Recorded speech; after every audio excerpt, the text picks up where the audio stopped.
Emmanuel Ugarte is on the bench. Victor Lindelof has dropped out. Nusayr Mazraoui started in the number 10 role in Turkey on Thursday night. He goes back to fullback, so Lisandro Martinez will play alongside Matthijs de Ligt, and there's a change up front as well. Rasmus Højlund starts with Joshua Zirkzee on the bench. Another blast of bubbles. The players have already taken the knee to reinforce the message once again. There is no room for racism, and we are underway. The game has started. West Ham in the claret and blue, playing from left to right in the first half. Drive a long ball down into the Manchester United half. Eriksen gets his foot on it. It comes back to Casemiro. It goes wide to one of Manchester United's best players of the season so far, Alejandro Garnacho. He starts wide left, Rashford on the right. Ball is back with the goalkeeper and Nana. Just trickles a pass forward into Casemiro, whips it out to the right-hand side, and Dalot is closed down immediately there by Emerson, who wins the tackle, and it goes out for a Manchester United throw. So West Ham have Fabianski in goal, former Manchester United fullback Aaron Wan-Bissaka at right back, Emerson at left back, Mavropanos and Kilman the two centre-backs, Guido Rodriguez, Edson Alvarez and Carlos Soler in the midfield, Jared Bowen and Lucas Paquetá in support of Michail Antonio in his 10th season now at West Ham. Here's Paquetá, the Brazilian, inside the Manchester United half, decides to play back to Soler, gives it back to Paquetá, rolls the ball under his right foot. Emerson darts forward down the left-hand side, takes on Dalot, gets a foot in, and the ball goes out for a West Ham throw. Early thoughts from Michael Brown. Yeah, interesting start. It's the full-back positions. See Dalot going out on that left-hand side, but again, Garnacho down the right, Rashford on that left. We're just going to see how it starts to settle, who can drop into different positions. The midfield we've talked about, how are they going to be stretched at Manchester United? Casemiro just sitting there, just in front of that defensive line. I don't think he can go too far today, Ollie. Here's Mavropanos, plays across the face of his own penalty area. Højlund tries to close Kilman down. Kilman ships it on. Manchester United have won it. Bruno Fernandes onto it, cuts it across the penalty area. Garnacho hits the bar. Thumping right-footed effort, comes crashing back off the crossbar, and in only the second minute of the game, West Ham get caught playing out, and Garnacho very nearly punished them. It's a brilliant move from Manchester United, clinical, great unselfish work from Fernandes. Fernandes hits a left-footed shot this time from the edge of the box. That's blocked. It falls to Alvarez, who manages to squeeze it out for West Ham. Gets it back from Wan-Bissaka. Up to the halfway line he goes. Whips the ball out to the left-hand side. Antonio chests it down. He's got de Ligt backpedaling. Antonio almost left the ball behind. Hits it into the shins of Dalot. Gives de Ligt a nudge, and Antonio was strong there to keep the ball. It's pinging around the Manchester United penalty area, and it ends up in the hands of the United keeper, Andre Onana. Yeah, classic Michail Antonio, using his strength, just couldn't get that pace to get any sort of space, but just going back to that Manchester United opportunity. It's a great pass, and then Fernandes looked like he was going to get his shot away, but his awareness is so good. Just square pass right across the face. Garnacho coming in from the left-hand side, just drifting inside the penalty box, gets his shot off the bar.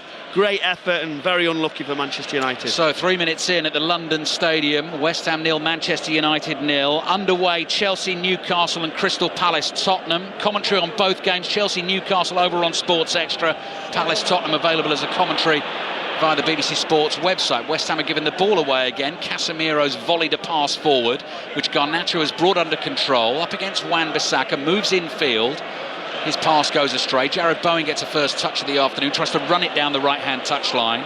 Mazraoui makes the tackle. Mazraoui at left back and Dalot at right back. Early goal at Stamford Bridge, Sahel Saeed. It's gone to Chelsea, Alistair. Chelsea 1, Newcastle 0. Cole Palmer with the goal, his 7th of the season. Lovely turn by Jackson. He fed Palmer. He might be offside. It's being checked, but he rolled it past Nick Pope. Chelsea 1, Newcastle 0. So Sahel will keep us updated on that. We'll be back, of course, if the goal gets ruled out. Commentary over on Radio 5 Sports Extra. It's finished. Hibs 1, Hearts 1 in the Scottish Premiership. Celtic and Rangers both in action. They kick off at 3 o'clock. Celtic away to Motherwell. Rangers against St Mirren. We have reporters at both. De Ligt's ball down the right. Dalot's little turn, feeds it infield to Rashford, comes back to Eriksen, across to Casemiro, flowing nicely for Manchester United, and then Bruno Fernandes goes down in a heap on the halfway line. He was just about to whip the pass out to Garnacho on the left, and he must have been caught. Yeah, the way he went down tells you everything, doesn't it? Because it looked like there was no contact from our view here, but he certainly did. He's feeling that, the effect, but West Ham just need to get hold of the ball. It's been a good start from Manchester United. That should have been a goal, really, shouldn't it, Ali? Yeah, Garnacho's shot against the bar if you are just tuning in. 5 Live and BBC Sounds. Former Premier League midfielder Michael Brown with us for the commentary this afternoon. We've got Arsenal-Liverpool in full as well from the Emirates Stadium at 4:30. John Murray and Pat Nevin with that one. Chris Sutton and Robbie Savage taking the calls on 6:06 after all the action tonight. Dalot, good run forward. The pass is intercepted by Wan-Bissaka. Clearance goes high into the Manchester United half. Mazraoui back in that familiar full-back role, just feeds it to Casemiro, forward into the feet of Højlund. Højlund zips it out low to Fernandes, who's in the inside left channel. He just slows things down for a second, passes to Garnacho, gets it back, and then Fernandes across to Mazraoui. West Ham have every single player behind the ball at the moment as Manchester United build this attack and whip the ball out to the right to Rashford. It comes back to De Ligt. It's patient from Manchester United. Dalot's ball to Rashford. A little bit of skill from him. Then he's tackled, and Manchester United concede the free kick. West Ham will have a chance to clear their lines. Does the goal stand at Stamford Bridge, Sahel? No, it doesn't. Chelsea 0, Newcastle 0. The goal being ruled out offside. It was so tight. To be fair to VAR, it took them about a minute and a half, but they made the correct decision. Chelsea 0, Newcastle 0. Palace 0, Tottenham 0, West Ham 0, Manchester United 0. Manchester United then, just to complete their lineup for you, Andre Onana in goal, Dalot, De Ligt, Martinez, Mazraoui the back four, Casemiro and Eriksen as the central midfielders, Rashford on the right, Garnacho on the left, Bruno Fernandes playing off Højlund. Antonio trying to bring a ball down on the edge of the Manchester United penalty area, got away from him. De Ligt clears. Eriksen, who's been a firm favourite of Erik ten Hag so far this season, and Manchester United work the ball out to Dalot, who also has played pretty much every single minute for Manchester United so far this season. Rashford's ball searching Fernandes, who goes sliding towards it, couldn't control it. He made the run in behind the West Ham defence, just beyond him, and it ends up with Fabianski. You don't mind that, do you? Forward runs, trying to get into good areas. This is what we mentioned as well, West Ham in build-up. How patient can they be? Can they be attractive? Can they pass through the middle area where Manchester United are a little bit light? But that's a good battle that we're going to see. Wan-Bissaka, isn't it, and Garnacho? Oh yeah, definitely. Yeah, Garnacho, the form he's in. Wan-Bissaka up against his former club, and as we know, so good in the one-on-one battle. So Cole Palmer had his goal ruled out at Stamford Bridge. What's the early news from Selhurst Park? Mike Williams. It's still Crystal Palace 0, Tottenham 0 here, Ali, but it's the home side Palace who have started the match on the front foot. Mateta, who's back in the side today, replacing Nketiah, and Lerma looking really lively, testing the Tottenham back line. As for the away support, the travelling Spurs fans have given a great reception to 17-year-old Mikey Moore, making his first start in the Premier League this afternoon. Yeah, really interesting selection that from Ange Postecoglou. No Son Heung-min for Tottenham today. We'll keep you updated on that one. Fernandes outside of his right foot releases Garnacho. Garnacho's on the angle into the box. Right-footed shot is dragged wide of the far post. Looking to open his body up, curl it round Fabianski. Didn't quite get it right. Very good counter-attacking football from Manchester United. Garnacho with a wonderful chance, one-on-one. He is a little bit wide, left-hand side of the goal. But it was a reverse pass from Bruno Fernandes that set him underway. No wonder Saka has gone inside. Just opened that right foot, tried to drift it into the far corner. Just didn't catch it well enough as it just drifts far past that left-hand post. But really good counter from United. So Garnacho has hit the bar in the first 8 minutes of this game and had a really good chance there, which he couldn't quite get on target. That is a warning for West Ham. 8.5 minutes in. 0-0. Garnacho stretches, half volleys the ball back to Casemiro, thunders a header forward. It comes back to Lisandro Martinez. Mazraoui carefully places his pass at the feet of Casemiro. It comes back to De Ligt, and Eriksen takes it off De Ligt's toes and just goes jogging across the halfway line, lays it off to Dalot. Dalot plays to De Ligt and then goes sprinting back into a position he can receive the next pass. Closed down quickly though by Soler. And Dalot's ball forward comes off Soler and goes out for a throw-in to Manchester United. Michael. Yeah, Soler's gone out on that left-hand side, Paquetá inside, trying to be in that number 10 role to get turned around. And the press is really quick from West Ham. Mikel Antonio now after them. They're trying to put Manchester United under pressure. Onana clips the ball away with his right foot. Drifts into the West Ham half. Played calmly down that left-hand touchline by Kilman. Infield to the feet of Paquetá. He's half tackled here by Casemiro. Everyone appeals for the throw-in. and that is going to go West Ham's way. David Coote is our referee this afternoon. Michael Oliver watching events from Stockley Park in case VAR has to get involved, as it has done in the early stages at Stamford Bridge. Cole Palmer thought he'd scored, goal ruled out. Still Chelsea 0, Newcastle 0. Paquetá strokes a pass back towards the halfway line. West Ham are going to work it across the pitch here. Mavropanos is back in the team at centre-back. Jared Bowen drops deep, tries to get away from Mazraoui, can't find Antonio. Martinez intercepts. Casemiro with a little risky pass across his own half, but it did find Eriksen. De Ligt involved, and wide it goes to Dalot. Eriksen drops deep, looking for the long diagonal for Garnacho to chase. It's over the head of Wan-Bissaka. Wan-Bissaka gets himself into position for the one-on-one. Garnacho takes him back towards the halfway line. Clever step over from Fernandes. Casemiro towards Rashford. Back to Eriksen. Pretty stuff from Manchester United. Can they turn it into a goal-scoring opportunity? De Ligt again on the neatly checkered turf here at the London Stadium. Martinez finds Mazraoui. Momentum has slowed in the move as Martinez curls his pass across to De Ligt. Wide it goes to the right, back to Eriksen. Little floated ball which was meant for Rashford. Rashford nowhere near it. Kilman nearly got away from him. He's kept it in play, cleared it downfield. De Ligt heads it forward. Rashford chests it down to Eriksen. Little pass to Højlund, looking for Rashford. Rashford's down. No free kick, and West Ham will have a chance to play out. And Rashford has stayed down for a second or two. I think disgruntled rather than hurt. Picked himself up and realised he's got to get back into a defensive position. West Ham 0, Manchester United 0. Yeah, it's good from Manchester United. What I really liked is Rashford come off the line, something to think in the back of the midfield, but they played the longer pass into Garnacho, and then the build was from there, and looked positive, didn't they? They want to play in the final third. Antonio's rolled Mazraoui, cross comes in, and Nana saw that all the way and catches it at the near post, but already Antonio causing problems for the Manchester United defenders. And Nana's release finds Fernandes quickly on to Garnacho. Højlund in the middle. Garnacho's ball looking for Højlund, takes a touch, works it onto the right foot, stretches, got the shot on goal. Fabianski was able to block it very close range. West Ham had given the ball away poorly there, and here come Manchester United again. Eriksen, corner of the penalty area, inside right channel, back to Casemiro, cross to Fernandes. He's headed it over the bar, and the flag stayed down, so he may well have been onside. He looked like he timed his run beautifully there, just couldn't keep the header down. No, I was just going to say what a great start he's had from the game. Leading by example, the captain, some wonderful passes, great weight and understanding, very clever. Just getting another look at it now. He just pulls off the shoulder. It's tight. What's it going to be? It was great timing. We should score. Great ball. He is onside, and that would have been an exceptional start with 3 top passes to put people in one-on-one situations and then a goal. But Manchester United have looked good. Yeah, going to hit you with my first stat of the day, Michael Brown. Bruno Fernandes not scored in 12 games that he's played against West Ham. That was a very good chance for him. Not scored in his last 16 games for Manchester United. Rashford has the ball on the right. West Ham 0, Manchester United 0. West Ham already guilty on a couple of occasions in this first half of giving away possession far too easily inside their own half.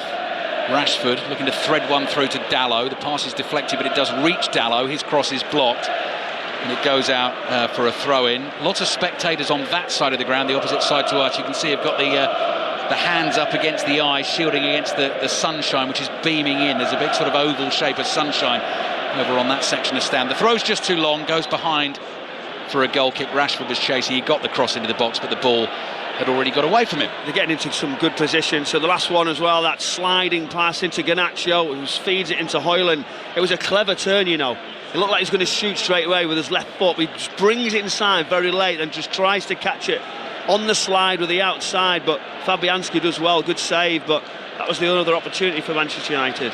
Fabianski's clearance are chosen ahead of Alphonse Areola in goal for West Ham today. Paquetá keeps the ball for West Ham, plays it back into his own half. Emerson gives it to Antonio, continues his run. Antonio opens play up, high looping ball finds Jared Bowen. The West Ham fans excited. Wan-Bissaka on the outside, low ball into the box. Martinez slides in, blocks it with his left foot. Applause from the home fans. I think for the first time in the game, throwing for West Ham on the right. I think it's the first time really they've got any sort of pattern. It's a good diagonal pass, and from then on the overlap, Wan-Bissaka, great run. It was a good position, wasn't it? Martinez in the middle. I think the ball could have been a little bit better just to miss him out. Wan-Bissaka waiting to take the throw, level with the edge of the Manchester United penalty area. Antonio moves into space, hooks it up in the air. Casemiro chests it down. It's across to Eriksen, back to Martinez for Manchester United. Onana takes a firm first touch, passes to his right to Dalot, and Dalot sees the space on the left-hand side of the field, but he's slightly overhit the pass. Mazraoui scuttles backwards to try and keep it in play, but it clears him and goes out for another West Ham throw. West Ham who've beaten Manchester United here in the last 2 Premier League games. So both of Erik ten Hag's seasons as Manchester United manager has seen his team come here and lose both games without scoring. If West Ham do it today, win 3 consecutive home league games against Manchester United, it will be the first time since the late 70s that they've managed that, when one Sir Trevor Brooking, I imagine, I haven't checked the lineups, would have been playing. You shocked me. I can't believe you haven't checked it. I know, it's terrible. Poor from me, Michael. Mazraoui playing a little 1-2 with Casemiro. Interesting change that made in the midfield today. Casemiro starting ahead of Ugarte. Ball back with Andre Onana. Your former teammate Paul Robinson, I'll tell you in a second, Michael, as Onana's played a poor clearance out to Bowen. Bowen's given it to Antonio. Manchester United have enough bodies behind the ball, and then Antonio's ball nearly released Garnacho, a pass back into his own half. Wan-Bissaka made the challenge. It's gone out for a throw into Manchester United. It's nervy, isn't it? Nerves are creeping in. Lopetegui, you know, he's been questioned for whether he has any passionate times, you know, on the sideline. Just got my eye on him, and the first time Antonio gave it away, and he was like, come on, good pass again.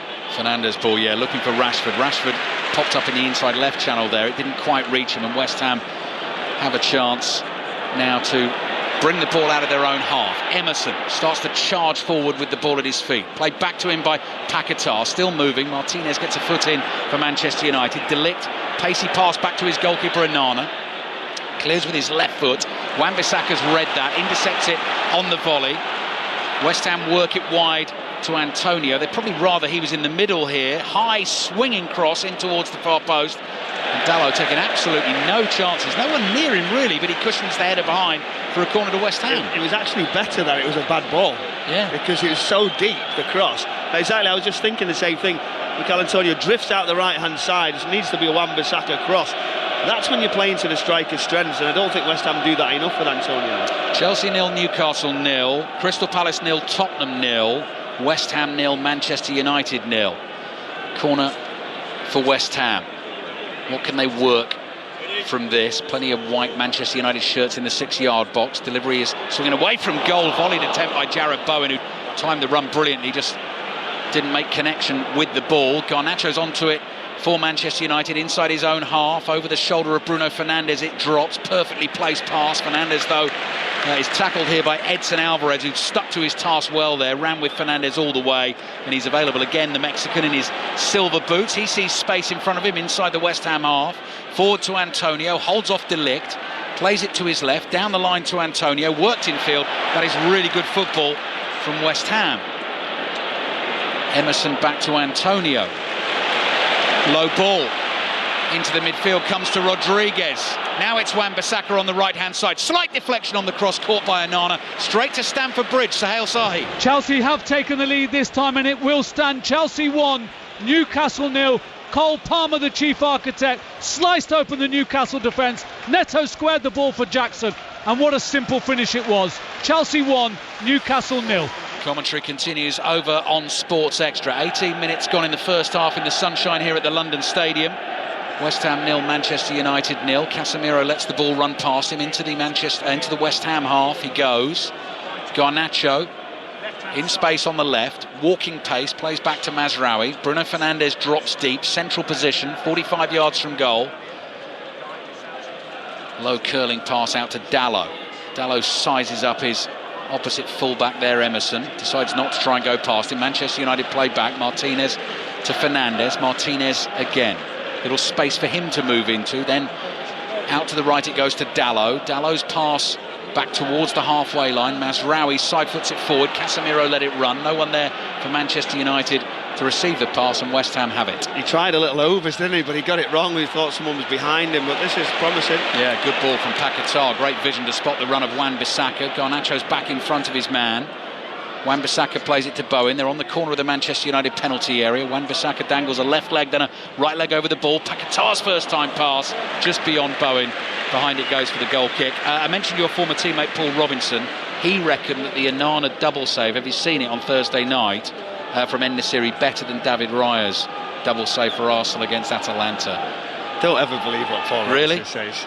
He's just in the moment, I think. What, looking for headlines? Probably, The ball forward from Mazraoui is a really good one. Rashford chests it down, tries to take it round Fabianski, bundles into Fabianski, and the ball just stays there for the West Ham goalkeeper to collect. Not quite enough from conviction from Rashford there to take it round Fabianski. Just a bundle of bodies. So it's another good chance for Manchester United. He's getting in good positions in possession, because what he's doing, he's drifting in just behind the 9, and at that point what you do as a midfielder, who takes him, stay a little overload, and then they've gone direct, so they know they're a little bit vulnerable, West Ham, in that position. They've tried to hit it quickly into areas, and that was a big chance again. Yeah, Garnacho's hit the bar, the Bruno Fernandes header over the bar, Garnacho shooting wide from the angle, and Marcus Rashford unable to take it around Fabianski. Those are the main chances in the 20 minutes of football we've had so far. Højlund as well. And Højlund, that's right, yeah, the Fabianski block from Højlund. So that's 5 chances for Manchester United, still 0-0. Antonio just loses control of it on the edge of the Manchester United box. Dallow's clearance hits a West Ham player, goes out for a Manchester United There's credit try. where credit's due. This is a good start from Manchester United. They've moved it well. They seem to have the game plan. I've questioned at times their tactics, what the manager's trying to set up and do, but this has been good. Both teams coming into this one, just 1 win in the last 7 games. Manchester United have given the ball away. Bowen is tackled, but that runs to Wan-Bissaka, brings it forward, edge of the box, knocks it past Mazraoui. Bowen's there to collect on the right. Little deflection on the cross. That's going to be a corner for West Ham. West Ham 0, Manchester United 0. Nicholas Jackson's goal at Stamford Bridge has Chelsea 1 up on Newcastle, and it remains Crystal Palace 0, Tottenham 0. And earlier on today in the Scottish Premiership, it finished Hibs 1, Hearts 1 in the Edinburgh Derby. You've seen that last set piece from West Ham. It was Bowen round the back. So I think Manchester United a little bit square. So what are they going to do from the opposite side? Well, it's Bowen who's going to take it, holds his right arm in the air, the light blue sleeve of his shirt, curling underneath the crossbar. Onana all in green. He's able to collect confidently, clutches the ball to his chest, and just lets the penalty area clear for a second or two before he decides what he's going to do with the ball. He was the target.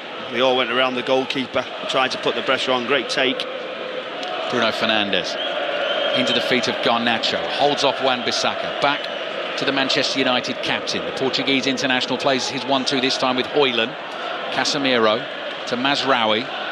Alessandro Martinez, the ball being moved around swiftly by Manchester United. Eriksen's low skiddy pass out to the right, controlled by Dalot. Side-footed back to Eriksen, across to Martinez, who's got his head up all the time here, looking for the runners. Works it out to the left. Awkward one for Garnacho to control. Did well to bring it down on his chest. Højlund just tried to hold off the challenge from behind of Mavropanos. The 2 players bounced off each other. Højlund couldn't control the ball. Wan-Bissaka plays into midfield. Højlund sensed the chance, wins it back well for Manchester United. Casemiro on the move. Out to Garnacho, just on the edge of the penalty area. Rashford, little trick, couldn't quite knock it past his man. And Paquetá on the ball just outside the West Ham box. Lovely pass forward into midfield. Sliding challenge from Martinez is a good one for Manchester United. Bruno Fernandes is there. Onto the loose ball. That's not a good pass, but Fernandes rescues it for Manchester United. And now the ball at the feet of Christian Eriksen. Play to Fernandes again. Fernandes suddenly with a bit of purpose. Brings it forward. 1-2, edge of the box. Tries to receive it again from Højlund. Pass played just behind Fernandes. Bowen feels like he's isolated there. Looks to win a free kick. Does win a free kick inside his own half. Back to Selhurst Park, Mike Williams. Still Crystal Palace 0, Tottenham 0. Low-key affair so far in truth, but Oliver Glasner has been forced into making an early change here. Jefferson Lerma took a knock, received some lengthy on-field treatment and couldn't continue, so he has been brought off, replaced by Will Hughes, who had dropped to the bench today but has already entered into the action as we await the first goal here at Selhurst Park. It's Palace 0, Spurs 0.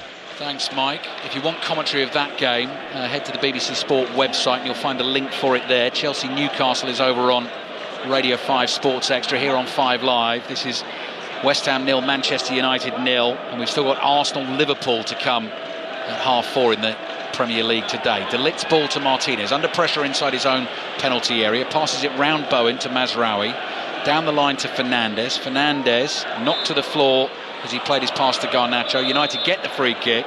Paquetá's in the way. Bruno Fernandes, right, the old histrionics are out now. Oh, he's going to get booked. Paquetá gets booked. That's what Bruno Fernandes wanted, because he was trying to take the quick free kick to release Højlund. Paquetá was in the way. That's a poor decision. I think so. I yeah, agree. because we know what he's doing. Bruno Fernandes, he is trying to play forward, right? And you've got to get out of the way. But what he could have done is give him the benefit of the doubt on this one. Well, and just said, come on, we don't need to do it. I think, Michael, you see some cynical blocks sometimes where a player just won't move. But I think Paquetá's momentum had taken him into that position. I think the ball was still rolling. He has delayed it. He has gone to delay it to stop him taking it. Right, but not a great deal. No. Okay. We think potentially a slightly harsh yellow. Let's hope that doesn't come back to bite West Ham later in the game. And Nana's low, crisp ball up the middle of the pitch. Rashford stretches, got a toe on it. Garnacho was interested for a second, but can't catch that. And Wan-Bissaka goes back to collect possession for West Ham. 25 minutes gone in the first half. West Ham 0, Manchester United 0. And if you're a Formula 1 fan, after 6:06 tonight, so 6:06 will follow our Arsenal-Liverpool commentary. Chris and Robbie will take the calls after that game through until 7:45, and then 7:45 tonight on 5 Live, full commentary of the Mexican Grand Prix. Wan-Bissaka just inside the Manchester United half to Bowen. Bowen miscues a pass, ball just bobbles under his foot and goes out for a throw-in to the visitors. Taken to Martinez. Bowen tries to make amends for his mistake by closing Martinez down. It's back to Onana. Onana swings a left leg at the ball. Mavropanos really aggressive in the challenge there. Jumped through Højlund, headed it forward. Paquetá chases. Manchester United clear. Brought down on the halfway line by Emerson. You can hear the West Ham fans urging him forward. The 1-2 with Paquetá. West Ham have it wide on the left. Paquetá again with his right foot. Sees Bowen in a bit of space. Bowen chests this down and in one movement just chips a little pass towards Wan-Bissaka. Mazraoui gets a header on it for Manchester United. Clever pass by Fernandes to find Casemiro. Bowen intercepts the Casemiro clearance. Bowen still going, looking for the 1-2 with Bissaka. Well worked by West Ham. Wan-Bissaka was caught. Referee's trying to play an advantage. Fernandes blocks the cross. West Ham win the corner. Good play, Jarrod Bowen. There he is. That's what we see. He tried a little dink pass. Manchester United recovered into Wan-Bissaka. Then he sprinted back, won it, and then went round the corner under pressure.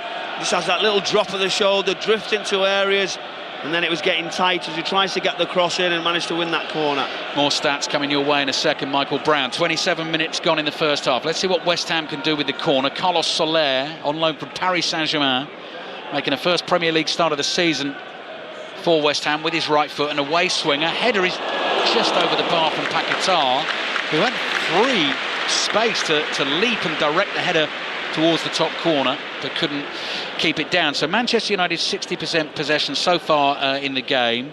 That will be West Ham's first effort on goal, but it's their first effort off target.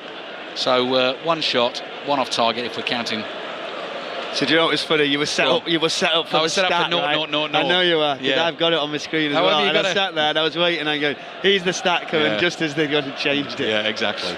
Oh, hey, you did something though. You got them a half chance by half saying chance. nothing. Yeah, Exactly. Good chance actually. Well worked set piece. 0-0. Alvarez's ball out to Antonio. Brilliant from Antonio. Chests it down. Gets away from De Ligt. Looks for the little ball into Paquetá. West Ham try and pick up the loose ball. Bowen jumps. Mazraoui hacks it clear with his left foot. The ball goes miles up in the air. Højlund wrestling here with Kilman. Kilman wins that challenge for West Ham. West Ham fans getting into it a little bit more later in this first half. We've got just over 15 minutes to play. Still 0-0. Cross comes in from the left. Casemiro stretches to volley it away. Eriksson gets a toe on it.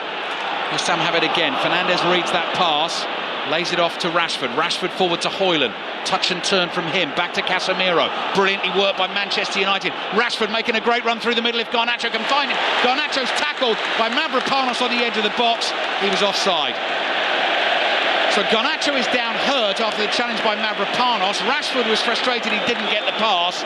The offside flag was up anyway. And what's everyone going to say?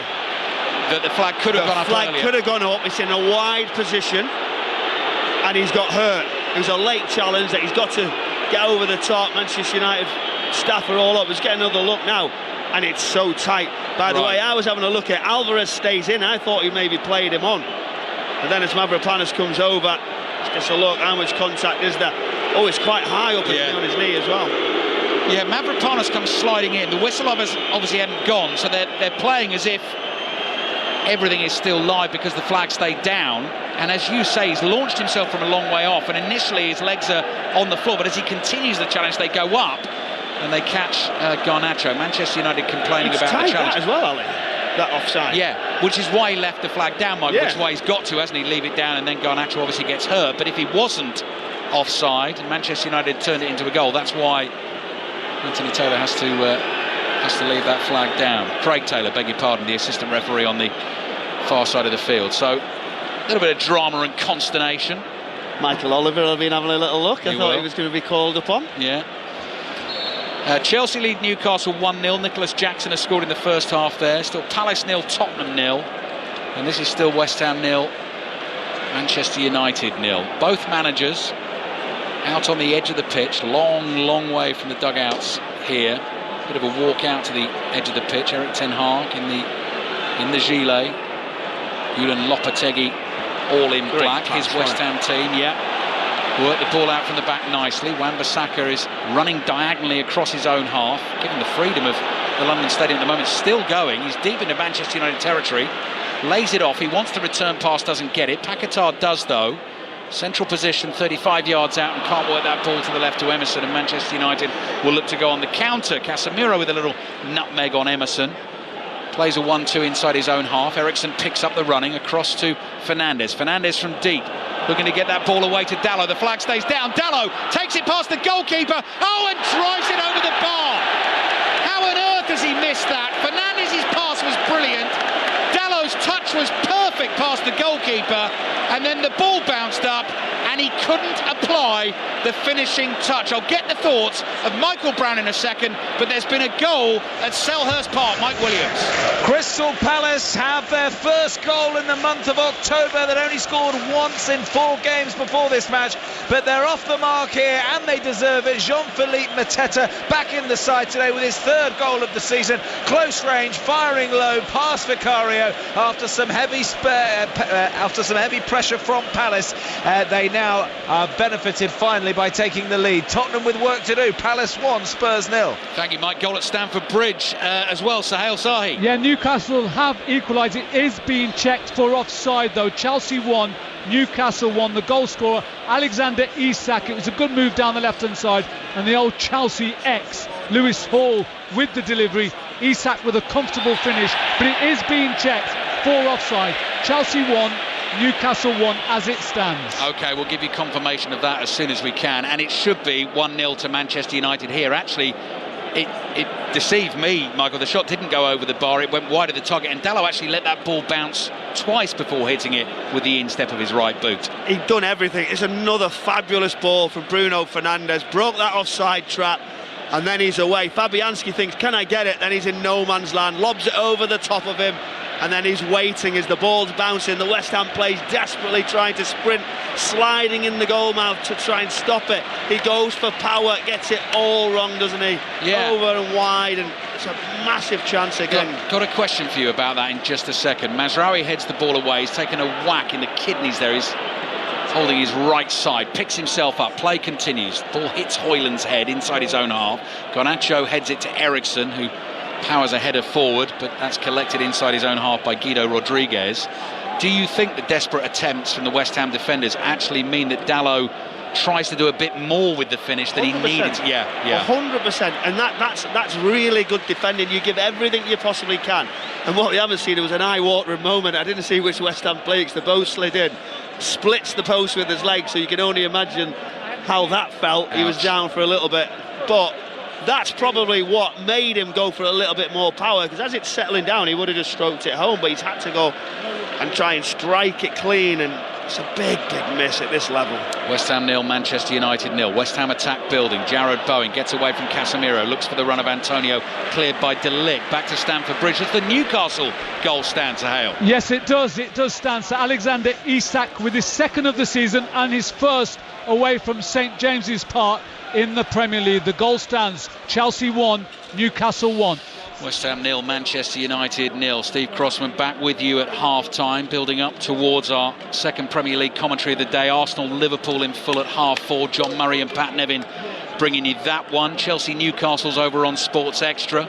Crystal Palace leading Tottenham by 1-0. Full commentary of that one available via the BBC Sport website and app. And Lucas Fabianski has the ball at his feet. All in banana yellow. The West Ham goalkeeper, the big black gloves, plays to his right. Here's Wan-Bissaka, first time ball into the midfield, forward to Antonio, holds off Mazraoui. Wan-Bissaka nearly got away. Mazraoui sticks a leg out, makes the interception, then picks himself up, plays a good pass to Garnacho. Garnacho getting booed for some reason as he passes back towards Casemiro. 35 yards out, across to Eriksen. Eriksen's little 1-2 with Rashford. West Ham closing down the spaces. Fernandes takes the ball on the turn, 25 yards from goal. Fernandes caught. David Coote gives the free kick. Saw Fernandes in a heap on the floor. It actually looked as though play was going to continue, then turned his head back to Fernandes and gives a free kick to Manchester United in a really good attacking position, central position, 25 yards out. It's a great area. Seeing what contact is there, it's difficult to tell, but when he's gone down, there was a bit of a delay. Yeah. But the area where it is, I mean, Bruno Fernandes is very clever. He knows as well, if there's any contact in and around that position, he's down. And we asked about the people they've got on the pitch and the ability. You're saying there's a little bit of contact in that I clip, don't know, Michael. It looked like if there was almost a foot treading on his heel, whether it was Wan-Bissaka, but the contact looked minimal from the replay I've seen. Fernandes fancies this, Marcus Rashford fancies this, and this could be a problem for Lucas Fabianski and West Ham. As I was saying, 16 games for Manchester United without a goal for Bruno Fernandes. What about this strike here? With his right foot into the wall, bounces away towards Dalot. Big cheers from the West Ham fans. Wall did its job there, because that actually looked like a decent strike. What are you laughing at? And you took the words out of him. I was always going to say the exact same thing. Yeah, but you've obviously got one lying down behind it, being able to jump, and it doesn't look great, but actually he struck it quite well. But it's just, the wall, that extra sort of elevation stopped him getting it up and over. But he's clever. That's about, is it cute? Is it a little bit bending the rules? A little bit of contact, he just makes sure he gets it. The dark arts. Yeah, we discuss them all the time, don't we? That was a dark arts moment for sure. Eriksen heads the ball forward. Paquetá intercepts. Brilliant touch from Bowen. Lot to do here. Mazraoui breathing down his neck. Does well to hold on to the ball for West Ham. Mazraoui sticks to the task. Manchester United have it. What can Casemiro do? 10 yards inside his own half. Rashford appears in space. Casemiro finds him. Suddenly Rashford is going through the gears. Elegant runner with the ball at his feet. Lays it off to Garnacho, who slows everything down. Back to walking pace. Rashford to Fernandes, then Casemiro. I think he's got to play at that tempo a little bit more, Joe Rashford. When he does, things happen. He just plays sometimes in that comfortable moment. 8 minutes remaining in the first half. West Ham 0, Manchester United 0. Dalot missing an absolute sitter. Garnacho hitting the crossbar. Manchester United have had other chances too. Fernandes, dink ball over the top. Well read and intercepted. And half cleared by Mavropanos, but that takes a deflection. Wan-Bissaka, awkward header away. Soler is there. Side foots the ball back to Kilman. And West Ham made a bit of a mess of that. And Manchester United have it again with Casemiro. Quickly forward to Rashford. Again, picks up that pace a little. Looks to find Garnacho with a diagonal pass. Blocked. Paquetá's ball only finds Fernandes. Fernandes sees Garnacho in loads of space here on the left. Zipping down to the byline. Sliding challenge is a really good one by Alvarez. And it goes behind for a Manchester United corner. West Ham 0, Manchester United 0. There's so much space. If I'm Wan-Bissaka, I'm the manager, I'm saying you've got to stay and look after Garnacho. Only when there's that ball on for the overlap, the counter-attack's on too much. They've got to really make sure the shape is set, or they're going to be punished. It's chance after chance here for Manchester United. Still 0-0 here. 1-1 at Stamford Bridge between Chelsea and Newcastle. Crystal Palace looking for a first Premier League win of the season. 1-0 up on Tottenham thanks to Mateta's goal. Corner for Manchester United. Eriksen pauses, holds the left arm in the air, continues to wait, jogs towards the ball, now delivers. Oh, when it clips the crossbar, Fabianski went for it and missed it. West Ham survived. Another cross comes in from the right. De Ligt is up. That ball clears him. Fernandez onto it on the edge of the box. Bowen gets there first, clears Antonio racing towards it. Oh, Mazraoui's clearance hits Antonio. Might fall to Bowen. Mazraoui makes the challenge. Still West Ham come. Antonio chases another ball and Onana gets to the edge of the box and the offside flag goes up. And the referee's now seen that. So that is going to be a free kick to Manchester United. But the Mazraoui challenge on Bowen was the interesting one as that play was developing, because that was a risky one. Had he got it wrong, had he not got the ball, could have been a red card. It's desperate defending though. You've got to do it at times. You've got to be committed. You've got to make sure you get something on it. But he was in an offside position. But the poor quality from Alvarez, and I know he's getting away. But just looking back at this chance, wonderful whip ball in from Eriksen. It's almost an own goal. You just see Alvarez at the other end just gets a little touch on it and drifts over the goalkeeper and just clips the top of the bar. How Manchester United have not scored in his first half, I do not know. Hit that crossbar twice, and you will not believe the chance that Dalot missed. Have a look on Match of the Day 2 tonight. BBC One at 10:30. Here's Paquetá forward to Antonio. Straight ball, couldn't control it. Who's down for Manchester United? Lisandro Martinez in some pain, holding his right leg, so the game is going to stop for now. 5 minutes left in the first half. West Ham 0, Manchester United 0. Chances coming thick and fast for Manchester United, but they've not been able to take them. So while Lisandro Martinez receives some treatment, why don't we check in on the other Premier League games, closing in on the half-time whistle. First to Stamford Bridge, Sahel side. Yeah, 4 minutes to play in the first half. Chelsea 1, Newcastle United 1. Goals from Nicholas Jackson after 18 minutes for the home side. The equaliser came from Alexander Isak. Chelsea have been the better side, but Newcastle, they've managed to scrape themselves back level, but Chelsea are attacking as we speak, and it's 1-1 here at Stamford Bridge. And Mike Williams is watching the game at Selhurst Park between Crystal Palace and Tottenham. Mike, where it's still Crystal Palace 1, Tottenham 0 as we edge towards half-time. Are Oliver Glasner's side on course for their first win of this Premier League season? The home fans, Ali, certainly up for it. They're roaring their side on with every attack. Jean-Philippe Mateta's goal, the difference between these two. Tottenham, though, will certainly have something to say in the second half. Few minutes to go here. It's Palace 1, Spurs 0. Rugby League International kicked off at 2:30. You can watch this game on BBC Two. Commentary is available as well via the BBC Sport website. England playing Samoa. Ladies from Sharon Shortall. And it's good news for England. They've got the first try of the game. The centre, Herbie Farnworth, on the end of some very quick hands along the face of the Samoan defence to go straight through and score.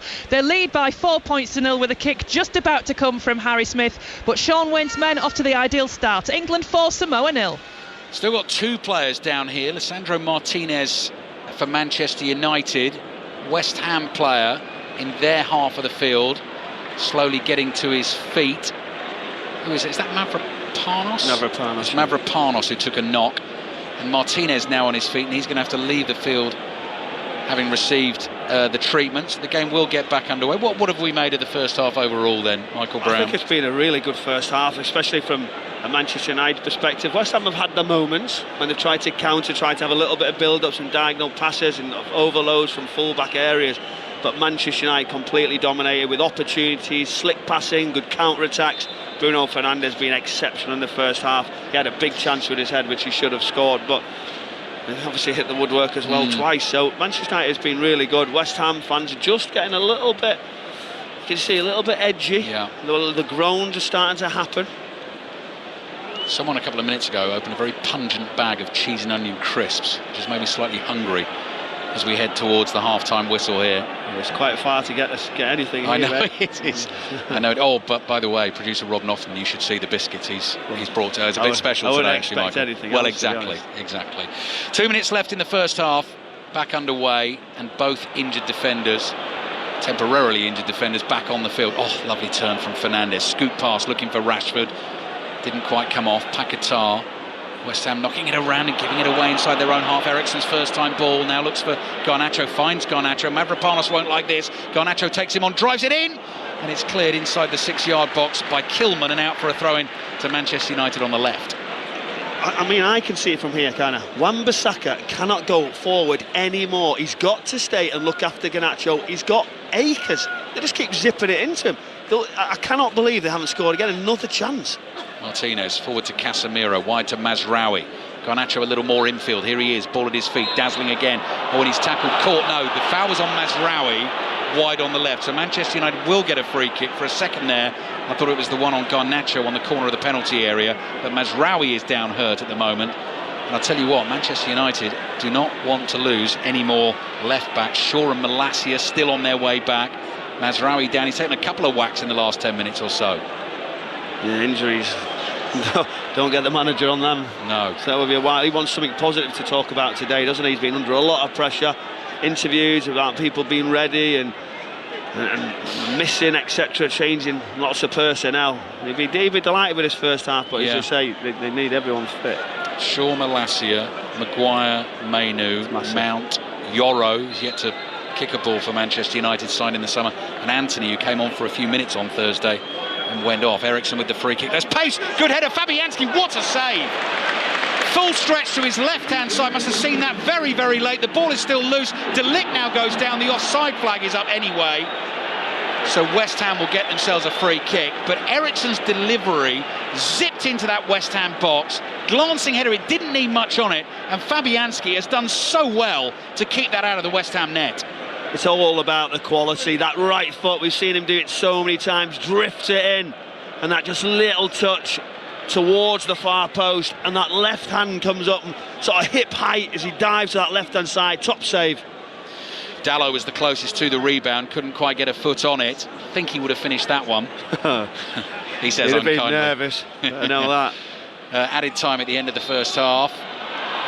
Oh, he's got to be careful, West you Ham know. 0, Manchester United 0. He's just had the foul in the corner, then he's had this little nut. He's just got, someone's got to get hold of him. Who are you talking about? Because he's on the yellow already. Right, yeah. Manchester United free kick inside their own half. Lucas Paquetá just needs to calm down a little as we close in on half-time. Manchester United take that free kick. It comes across to De Ligt, back to the goalkeeper Onana. And we're still wondering how Manchester United are not ahead in this game at the London Stadium. 1-1 at Stamford Bridge between Chelsea and Newcastle. Half-time reports to come as well. Selhurst Park, Crystal Palace leading Tottenham by a goal to 0. Manchester United want to take a quick throw. It's not their throw.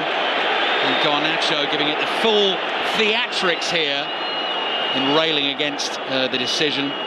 Head in hands, shirt overhead, wagging finger. West Ham get the decision and it remains 0-0. And I think he's got every right to have a go at the referee. The only thing, really, he took it from the wrong place, so even if it was the other way, I think he'd have pulled him back. 3 minutes of added time we're in, and we've had 2 of them. 1 to go. West Ham throw, Wan-Bissaka, down the line it goes. Casemiro heads it away. Alvarez wins the next header. Antonio on the turn. Mazraoui in with a 50-50. He didn't know. The tackle. He didn't know. Assistant referee didn't know who to give the throw in to, gives it to Manchester United because they shouted loudest. Lopetegui is going crazy. Here come West Ham though, because they've nicked the ball from that throw. Carlos Soler, space in front of him, up towards the edge of the penalty area. Support from Emerson, low cross into the box, might fall for Soler, trying to turn and get a shot away, can't do it. And suddenly it's a Manchester United counter-attack. And Fernandes, again, pinpoint pass looking for Garnacho. Mavropanos has done well to make up the ground and knock it out for a throw. Almost thought he was going to pull up with a hamstring problem there. Manchester United take their throw. It's knocked out for another throw by Edson Alvarez. That hurt him. He had to go full tilt because a great diagonal pass.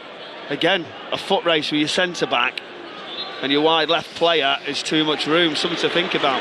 Half-time whistle blows at the London Stadium. Somehow it is West Ham 0, Manchester United 0.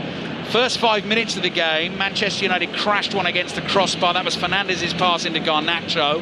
At that point, West Ham were giving the ball away plenty. They have had other chances, the best of them, Michael Brown.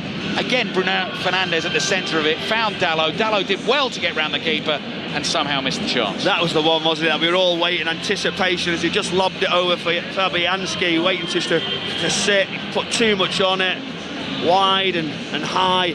But Manchester United have really dominated that first half. Lots and lots of opportunities. They should have certainly scored. Good save from Fabianski at the end of the first half also.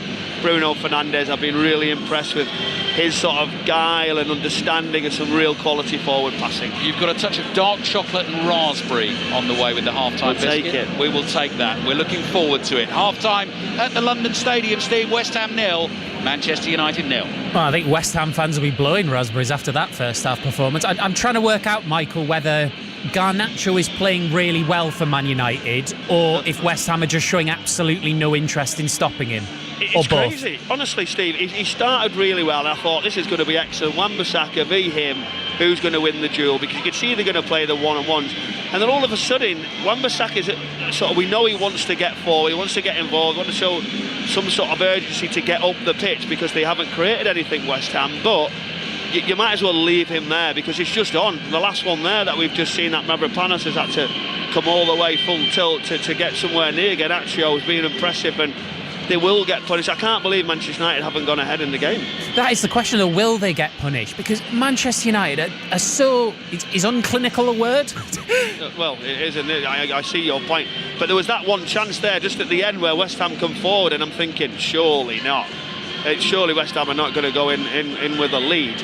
But again, it's just basic management. West Ham are sitting in there, but they've got to get hold of it. Bruno Fernandes, as soon as he turns, gets on that ball, nobody's next to him, so he's just picking passes off. Rashford's coming in, and obviously that's making it more difficult for the two centre-backs, but there's just too much space. I mean, I think Manchester United have done their job. They've been really impressive, with energy, with determination, and we're not always saying that about them. That Dalot miss, though, Michael. I mean, there's no excuse. Honestly, it was like a young native running down that right-hand side. He's gone home, you can say that now. Has he gone? The messages will come in off him. He's already sent me one for giving him a bit of stick beforehand. But it was a great run, wasn't it? He's gone all the way. Fabianski knows he cannot touch him. And then you just wait in anticipation as you're in that position for it to please drop. And as it's falling, and that bounce, the defenders are doing everything they can to slide to stop that one that goes low. Goes to go a bit higher and he gets it all wrong. He probably can't believe it. He'll be seeing that in his sleep. Thank you very much, both. So, nothing doing. West Ham 0, Manchester United 0 at the London Stadium. Manchester United have missed so many chances. Still playing in the first half, though, at Stamford Bridge in the Premier League. Sahil Sahi. We've got about 30 seconds of the 7 minutes of stoppage time to play here, Steve. It's still Chelsea 1, Newcastle 1. Newcastle are about to take a free kick, but Chelsea have been the dominant side. Early Cole Palmer goal was ruled out by a very tight offside. That didn't stop Chelsea, though. They opened the scoring after 18 minutes through Nicholas Jackson. Newcastle equalised 14 minutes later through Alexander Isak. Easy finish from him, 6 yards out. Chelsea have been dominant, but we're all level approaching half-time here at Stamford Bridge. Palace haven't won yet this season. Do they still lead Tottenham, Mike Williams? Perfect timing, Steve. The referee just blown the half-time whistle. Yes, they do. They lead Spurs by a 1-0. Jean-Philippe Mateta's goal, a low finish inside the box, giving Palace a deserved lead. As you say, is their 9th attempt to win a match this season. Mateta's 3rd goal of the season has got them halfway to doing that. The home side have had the better of the chances. Ismail Assar also testing Vicario with a close range shot. As for Spurs, well, they just haven't really clicked into gear yet. Brennan Johnson on the right wing and 17-year-old Mikey Moore on the left, making his first Premier League start today. Well, they've been quiet. Solanke too hasn't had too many opportunities. The best chance for Spurs came about 60 seconds ago. James Maddison swinging a boot at a loose ball right at the end of stoppage time in this first half. The ball spinning across the line just wide. That's certainly Spurs' best chance of the match so far. Remember, Tottenham did come from 1-0 down last weekend to beat West Ham. Can they do it again in another London derby? The second half will tell us, but at half-time here at Selhurst Park, it is Crystal Palace 1, Tottenham 0. At half-time, whistle has now gone at Stamford Bridge. So Chelsea 1, Newcastle 1. What about that Rugby League International in Wigan, England and Samoa, Sharon Shortle? And it's good news again, another try for England, again coming down the left-hand side, this time from the Warrington winger Matty Ashton. Some lovely hands across the line again from Harry Smith and Kai Pearce-Paul down that left-hand side. He split the defence with the last run of the game, and England went in to make it 10-0. Samoa in the meantime, though, just pushing towards the England line. That try incidentally wasn't converted, but a great start for England, and they're just hanging on now just to make sure their line stays intact. It looks like they will, as Samoa still on the last, but it's England 10, Samoa 0. You can listen to commentary on the BBC Sport website. You can watch it on BBC Two. We've got lots of good 3 o'clock kickoffs to tell you about, so shortly we will take you to Motherwell Celtic, Rangers St Mirren, Norwich against Middlesbrough before our first trip of the day to the Emirates. Arsenal versus Liverpool coming your way at 4:30. We'll do all of that after the news on 5 Live with Fraser Denton. This is BBC Radio 5 Live. Listen on BBC Sounds. Thanks, Steve. Good afternoon. Ministers have insisted the government won't announce higher taxes on what it calls working people when new policies on tax and spending are presented in the budget on Wednesday. There's speculation that people who make money from assets, such as properties and stocks, could have to pay higher taxes as they don't fall under Labour's definition of working people. The Conservatives have accused Labour of conjuring up small print which never existed in their manifesto promises on tax. Education Secretary Bridget Phillipson attempted to clarify the government's view to Laura Koonsberg on BBC One. A working person is someone who derives their main income from going out to work. And coming out of this budget, people in that category will not see higher taxes on their payslip. Authorities in northern France say a man has died after a boat carrying migrants deflated as it tried to cross the channel. They say the man was about 40 years old and from India. Officials said the boat, which set off from a beach just south of Calais, was in poor condition. The Israeli Prime Minister Benjamin Netanyahu has said Friday's strikes on Iran achieved the country's objectives. In his first comments since the attack, Iran's supreme leader Ayatollah Ali Khamenei said the strike should not be downplayed and that any reaction would be based on Tehran's best interests. They made a mistake. They, of course, exaggerated it. Their exaggeration is wrong. But note that downplaying it is also wrong. Saying, no, there was nothing, it wasn't important. This is also wrong. A man's been charged with attempted murder of a woman and 2 children in Dagenham in East London. Police said all of those involved were known to each other. And exit polls from Japan's snap general elections suggest that the governing Liberal Democratic Party may lose its majority in the lower house for the first time in 15 years. Vote counting is still underway and the final results are unclear. Sometimes we'd be doing 10 million or 15 million in a week. I'm Livy Haydock, and this is Gangster. We had a bomb go off in their garage, which was quite frightening. A tale of gangland feuds. He made the Sunday Times rich list. He's known as a criminal mastermind. A world of unimaginable wealth. There, in plastic bags, was £1 million. A story of police corruption. Big fancy cars and big fast helicopters and planes. Gangster. All episodes available now. Listen on BBC Sounds. This is 5 Live Sport with Steve Crossman. Listen on BBC Sounds. Half-times in the Premier League. West Ham 0, Manchester United 0. Second half commentary on the way on 5 Live. Crystal Palace lead Tottenham by a goal to 0. You'll be able to listen to the second half on the BBC Sport website and app. And it's 1-1 in the game between Chelsea and Newcastle. That one on 5 Sports Extra. By the way, you can also listen via your smart speaker if you want the second half with us here of West Ham Manchester United. Just say play Radio 5 Live. In the Scottish Premiership, Celtic will be looking to go back to the top after Aberdeen's 1-0 win over Dundee United. They're at Fir Park to face Motherwell. Gavin Wallace. Yeah, the hosts also not doing too shabby in the league either at the moment. They've also got a cup semi-final to look forward to.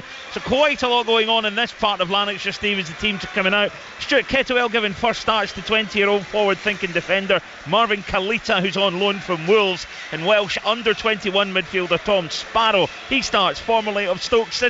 For Celtic, though, Callum McGregor, captain, is on the treatment table. It's an abductor issue, although Celtic saying they're not entirely sure how long, but don't expect it to be any length of time. Cameron Carter-Vickers and Greg Taylor back on the bench as James Forrest starts. And of course, Celtic will not want a repeat performance of that 2-2 draw at home to Aberdeen last week.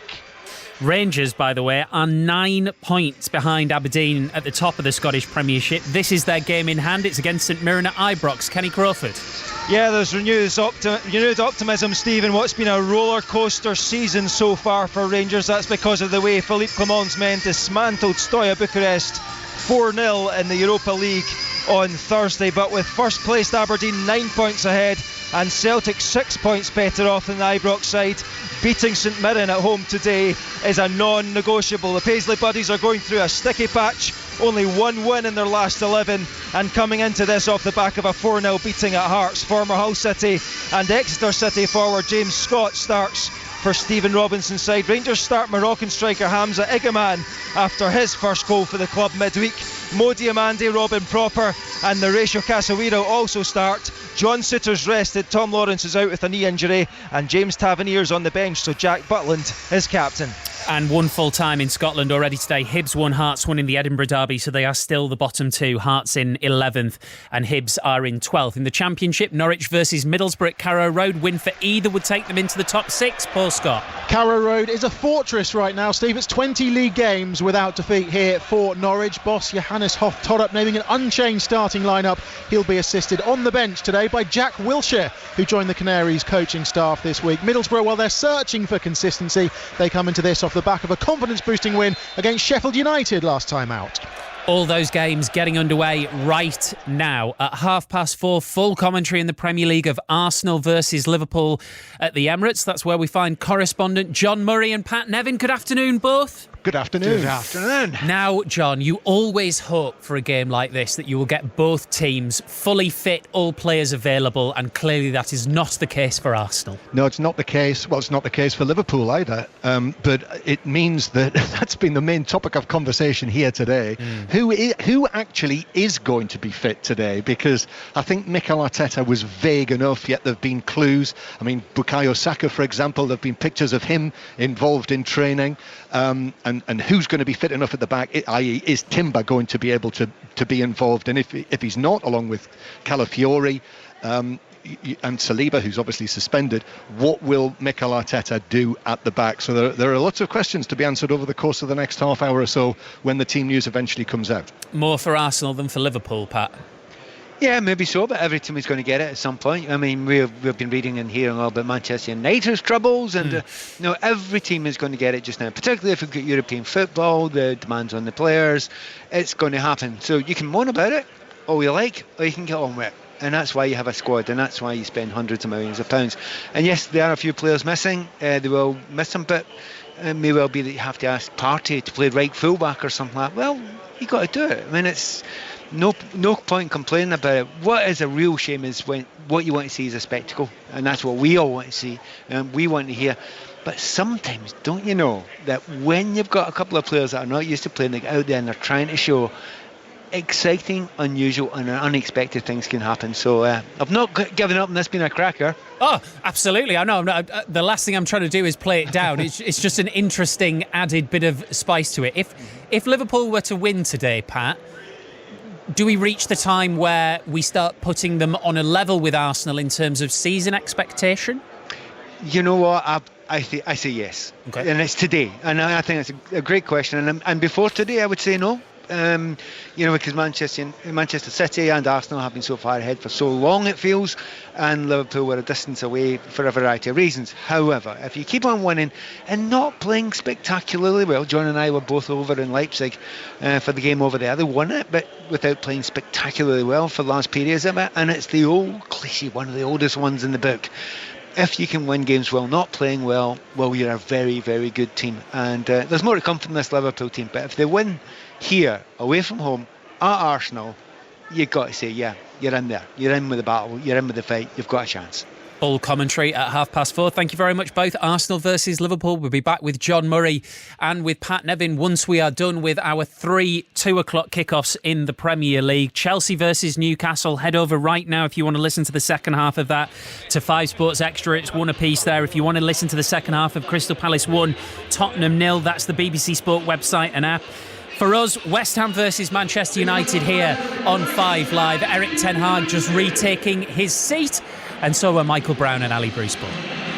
Thank you, Steve. Bubbles blowing again at the start of the second half. The West Ham players just making their way onto the pitch, and as they make their way onto the field, we already know via the Premier League app that Julen Lopetegui has made 3 changes at half-time. 2 of the players who were both booked have been replaced. So Lucas Paquetá comes off, Thomas Souček comes on. Mavropanos is replaced by Jean-Claire Todibo. at centre-back. Mavropanos came in to start today in place of Todibo. We actually saw Mavropanos chasing Garnacho late in the first half, and he looked to be struggling. Yeah, he looked like he pulled up with something, yeah, and I bet he's thinking, I don't fancy running out there anymore, I've done. So, yeah, take me off, I'm not going out for 6 weeks. But, Michael, the really interesting one, because we were talking about this man before the game, Crescencio Somerville, signed from Leeds in the summer, comes on right at the start of the second half in place of Carlos Soler. Yeah, really interesting. Soler had gone out in an unusual role, playing out on that left-hand side. Paquetá drifting into the 10. He'd had a yellow card and a couple of moments where you sort of think, well, I understand that change, but what an opportunity now for Somerville to go out on that left-hand side. Yeah, we can see young Somerville, number 7 on his back, claret and blue colours, shirt untucked, white shorts and white socks. West Ham playing from right to left in the second half, and the second half gets underway. Commentary of Chelsea-Newcastle over on Sports Extra. Crystal Palace-Tottenham available as a commentary via the BBC Sport website and app, and here on 5 Live and BBC Sounds. Second half of West Ham-Manchester United. Manchester United having hit the crossbar twice. Dallow's missed an absolute sitter. Fabianski made a wonder save as well from the Casemiro header, but somehow we're still goalless. So West Ham have Fabianski in goal. The two centre-backs now are Todibo and Kilman. They've gone to 3, actually, Michael, you're just pointing out here. Alvarez started there and he just dropped in the early position. Let's see if he starts to drift back in the middle, but he certainly started in that area. Yeah. There's the change. Souček going in the middle as well. Sorry to interrupt. No, absolutely. Edson Alvarez looks like he is in between those two centre-backs and going to stay there. Wan-Bissaka runs onto a ball. Inside right channel, gets the cross in, deflected. De Ligt goes for it. Onana looked like he had that covered. Clears it to the right. Here's Wan-Bissaka. Plays the ball back to Michail Antonio, surrounded by white Manchester United shirts. Little dink ball to Wan-Bissaka, gets the cross in to the near post. Casemiro volleys it away. Garnacho is back there. You can hear the West Ham fans going up with a massive shout of handball, with the assistant referee right on top of it. Doesn't agree. Manchester United clear. Throw in for West Ham just inside their own half. So you'll have Edson Alvarez, the Mexican, now in between Kilman and Jean-Claire Todibo. Wan-Bissaka and Emerson as the two fullbacks. Guido Rodriguez, of course, remains in central midfield. Thomas Souček is there as well. Somerville on the left, Bowen on the right, and Antonio through the middle. Souček looking for the run of Antonio. Onana comes sprinting off his line, gets there to the ball just in time. Antonio goes flying over him. Onana might have been caught. Looks like he might have hurt his arm or his shoulder here. We're going to get an early stoppage in the second half, but Antonio had to go for that. Well, it's been a positive start straight away. He just sort of had his legs, but if you look, his knees hit him in the side of the head as he's just gone over the top. So that'll be a bit of force there. But he's made a change. He's done something, hasn't he? They were so poor in the first half, this West Ham side. Yeah, you're right, Michael. That's happened at great speed. I initially thought he'd hurt his arm because he was waving his right arm, but they might have to look at this. Definitely, absolutely, because even a glancing blow at that speed, you know the rules now as well. Yeah, the concussion protocol. He sort of left his legs and he just sort of jumps the way over him, but the slide of how he's took it, really, Onana, was difficult, and then he's gone over the top, but that'll be sore. Altay Bayindir is the Manchester United replacement keeper on the bench, Turkish international, signed from Fenerbahce at the start of last season, so he'll certainly be thinking about coming on here. In fact, he's just made his way out onto the side of the pitch and beginning his warm-up. So the Manchester United lineup as it stands at the moment is Onana in goal. That may well change shortly. Dalot and Mazraoui are the full-backs, De Ligt and Martinez the two centre-backs, Casemiro and Eriksen in central midfield, Rashford and Garnacho in the wide roles, Bruno Fernandes, who's playing really well off the back of Rasmus Højlund. Fernandes actually, Michael, didn't play midweek because he was suspended for the game against Fenerbahce. There's been a real sort of zip and, I mean, he always impresses, doesn't he, but a real zip and freshness about him. I thought it was unfortunate, Joe. He got the suspension and a few people went after him. I tried to protect him and say, the one that he'd slipped, and then it was the second one, like the Tottenham one. Yeah. So quickly, and then the people started questioning, is the captain leading, is he doing the right thing? Well, he's probably got a point to prove. He's come and he's done really well in that first half. I've criticised him over the years, but I think he's setting the example in that group as best as he can. Andre Onana is sitting up. He's got two of the Manchester United medical staff talking to him and assessing him. Diogo Dalot is in conversation with his manager Erik ten Hag on the touchline here. The safety of the player is always the one here, but with the goalkeeper at this stage as it's hanging, do they sort of edge towards a bit of risk? I know you shouldn't. Well, but he's been down a long time here. Yeah, Onana had sat up and now immediately he's He's lying back down again. I think he's struggling a bit here. The Manchester medical United staff will be under pressure to say we cannot take this risk. Absolutely, which will be the right thing to do if they do it. There's a 3 o'clock kick-off in the Championship today. There's been an early goal as well at Carrow Road. Paul Scott has the details. Yeah, 9 minutes gone here. It's Norwich 1, Middlesbrough 0. A wonderful goal by the Championship's leading goal scorer, Borja Sainz, from 25 yards into the top corner. Well played by the referee as well, who played advantage after Emiliano Marcondes hit the ground. The ball came to Sainz and he fired into the top corner. Norwich 1, Borough 0.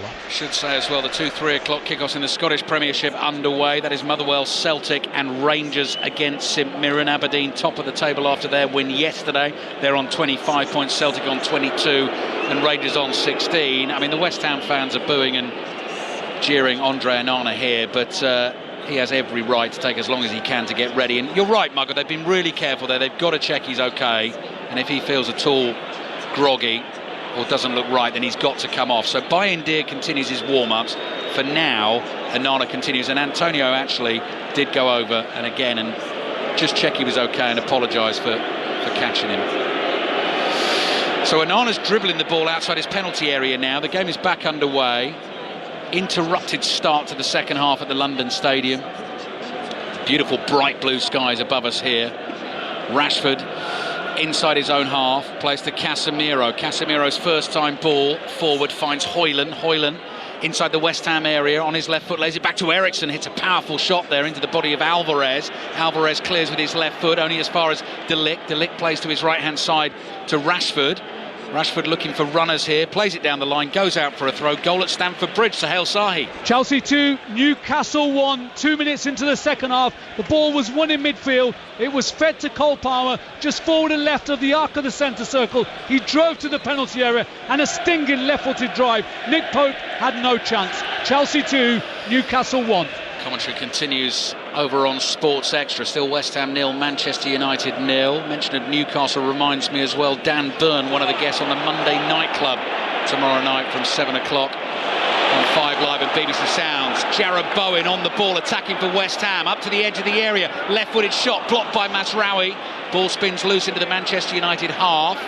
Guido Rodriguez is there first for West Ham. Back to Todibo. Bowen looking for the 1-2 with Wan-Bissaka. The return pass not good enough for Bowen to be able to collect, and Lisandro Martinez clears down into the West Ham half, and the home team will start to build again with Kilman, who was threatening a little run forward there. Then he turns back, comes back to his goalkeeper Fabianski.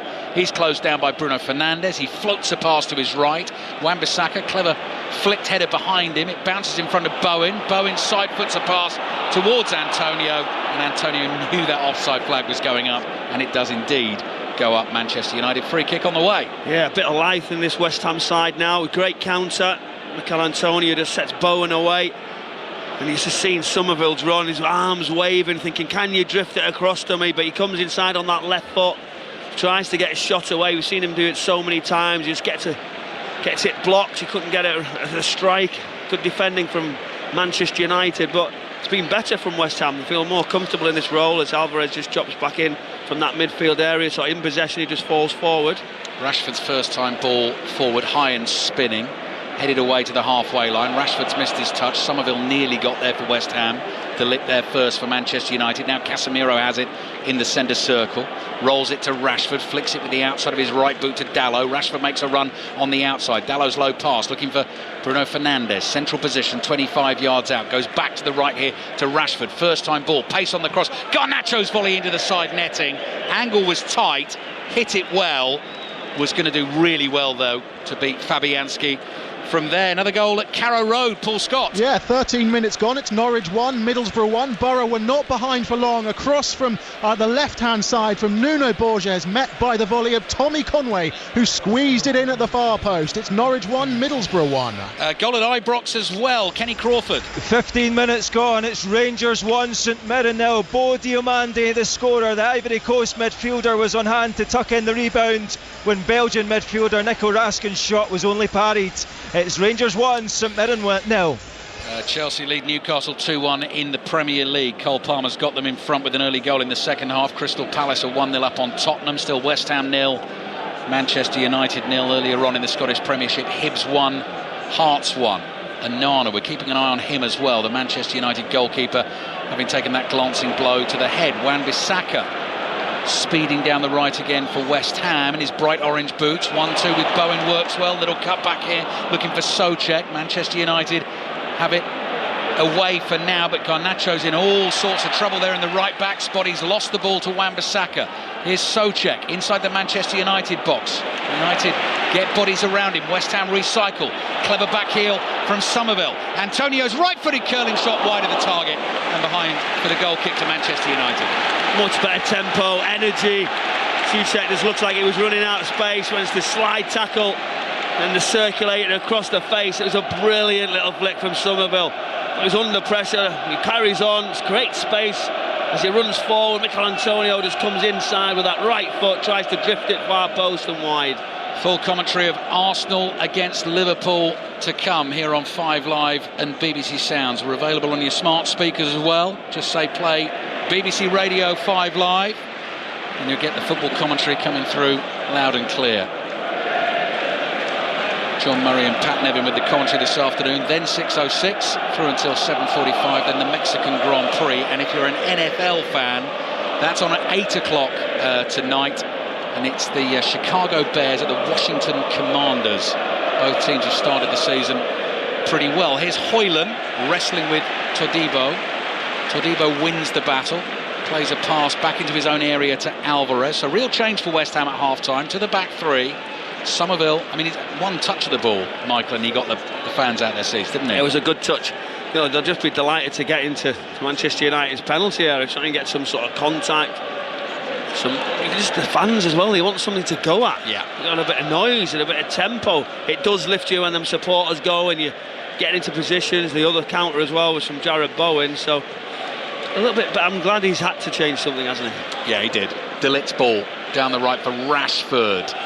Pass intercepted by Alvarez. Souček, good control.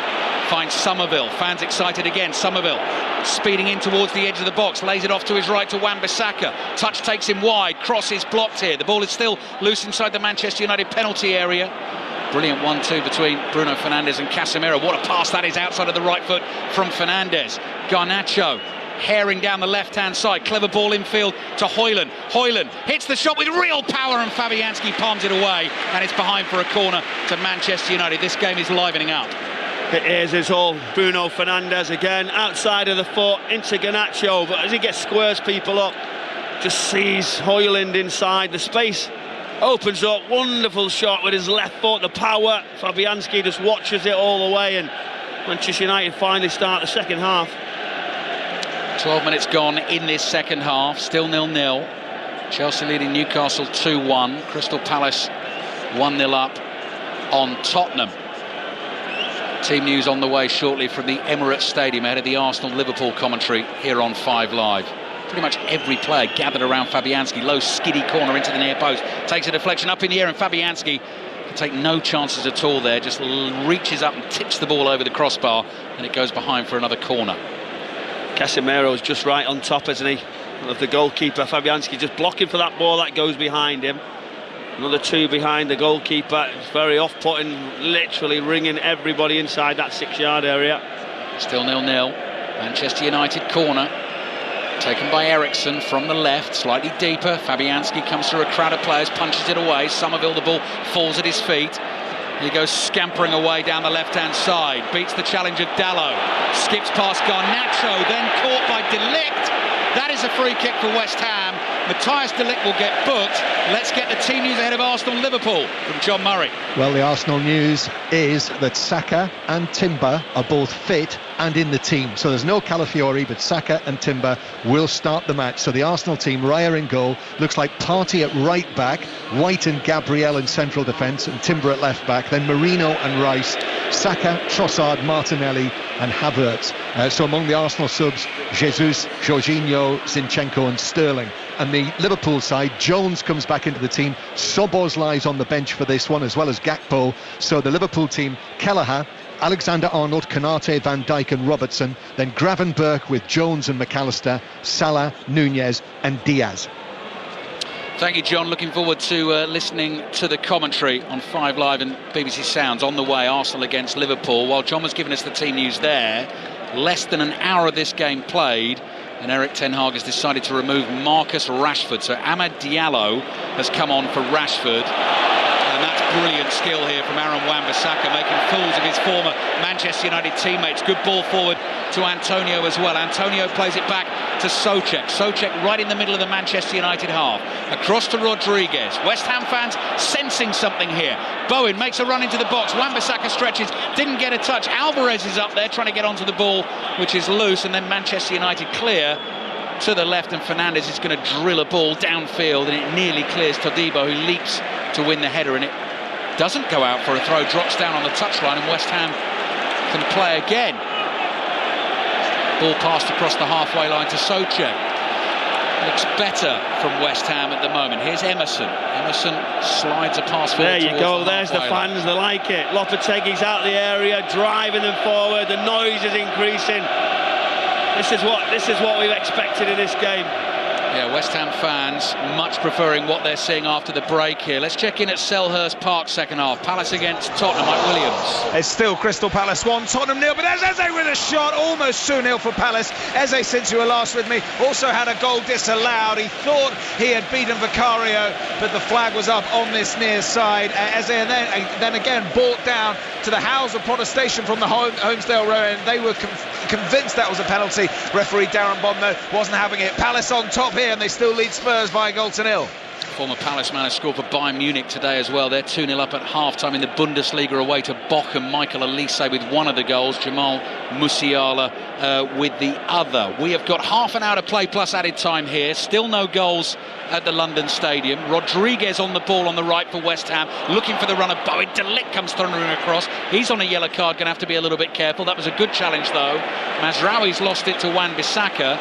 Manchester United not having it all their own way, under a little bit of pressure here. Bruno Fernandes trying to defend here. Cross comes in low. There's the chance, and it's completely miscued by Emerson of all people. 4 yards out, the ball just behind him on his right foot, and he couldn't direct it into the back of the net. Wonderful dribbling from Somerville. Ball deflected into the box. Souček hits it first time, slices it terribly, and it turns out to be a wonderful pass to Bruno Fernandes, who's in the left back position.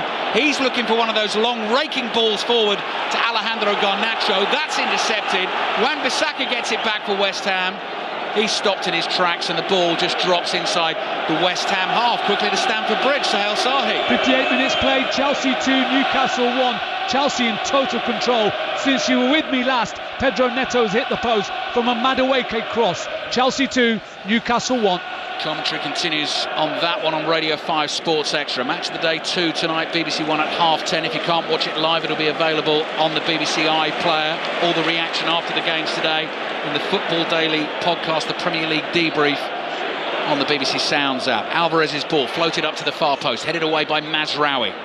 West Ham have the bit between their teeth here. Alvarez, West Ham fans scream shoot. 25 yards from goal. They decide to recycle possession and come back to Todibo. Rodriguez to Bowen. Bowen is able to turn. Looks Manchester United defenders in the eye. It runs to Antonio. His layoff is blocked. Bowen is there again. Here's Emerson. White shirts all around him. Somerville did really well to control that pass, and Dallow, very overeager in the challenge, knocks Somerville to the floor. West Ham get the free kick. Manchester United look rattled. Eric Ten Hag's pointing to his head. Use your head. Think about it. Don't foul him. Somerville just turns under pressure. Dallow couldn't get near as he falls down. But just going back to that chance, Mikel Antonio does so well on the byline. He uses his pace, drives, puts the ball across. It was Emerson who tries to drift across, try and swing it, but it's slightly no pace on it and just behind him. But West Ham, what a turnaround. Michael Brown with us here at the London Stadium. Free kick for West Ham United, which Emerson will take. All the players lined up on the edge of the Manchester United box. Emerson's high curling ball towards the far post. Mazraoui leaps highest, heads the ball away. Souček lets it go out for a throw. Half-time in the Rugby League International, and England leads Samoa by 16 points to 6. Commentary of that one available via the BBC Sport website and app. You can also watch the game on BBC 2. Rangers are leading St Mirren by a goal to nil. In a second, we'll go and find out what's going on in the game between Motherwell and Celtic, but Mikel Antonio is setting himself up for an absolute monster throw here, and then he's dummied it and just flicked it in towards Wan-Bissaka, who plays it back to Antonio. One touch. Cross floated into the back post, attacked by Kilman, nodded down and wide. Goal kick for Manchester United. Motherwell Celtics being watched by Gavin Wallace. 24 minutes gone, Ali. Motherwell 0, Celtic 0, and to be honest, the visitors living dangerously. Lennon Miller on 9 and 10 has cracked the post and the bar respectively. They were trying to break through. Celtic made a complete meal of the defence. Lennon Miller hit the post, and then a free kick just a minute later rattled it off of Schmeichel's crossbar. Celtic living dangerously. Motherwell 0, Celtic 0. 20 minutes gone in the second half here in East London. Hoyland battling for a long ball with Kilman. It runs to Fernandes. He goes wide to Garnacho. It's been less of a feature for Manchester United in this second half. So many chances came their way. They hit the crossbar twice. Dalot missing a glorious chance to open the scoring. Well, the space is covered for them now, isn't it? With the change in system. Todibo has just gone over and said, OK, I'll watch for that count. I don't need to go anywhere. Longer ball over the top. Fernandes trying to get on the end of it. Todibo's got that covered. He heads it behind. Last touch comes off Fernandes, says David Coote. Fernandes cannot believe it. Looks utterly aghast and then decides to burst into laughter. Ironic laughter that the decision has not gone his way. Goal kick for West Ham. Still 0-0. Pressure game. Both managers really desperately need the win. Both teams sitting in the lower half, bottom half of the Premier League table. Fabianski takes the goal kick short to his right. The ball's played up field. Casemiro wins the first header, and then the offside flag goes up, and so Manchester United will get a free kick just inside their own half. Michael, if I'm West Ham now, I'm thinking I don't want to slow it down. Fabianski's waiting, then we go little short one, then we clip it in.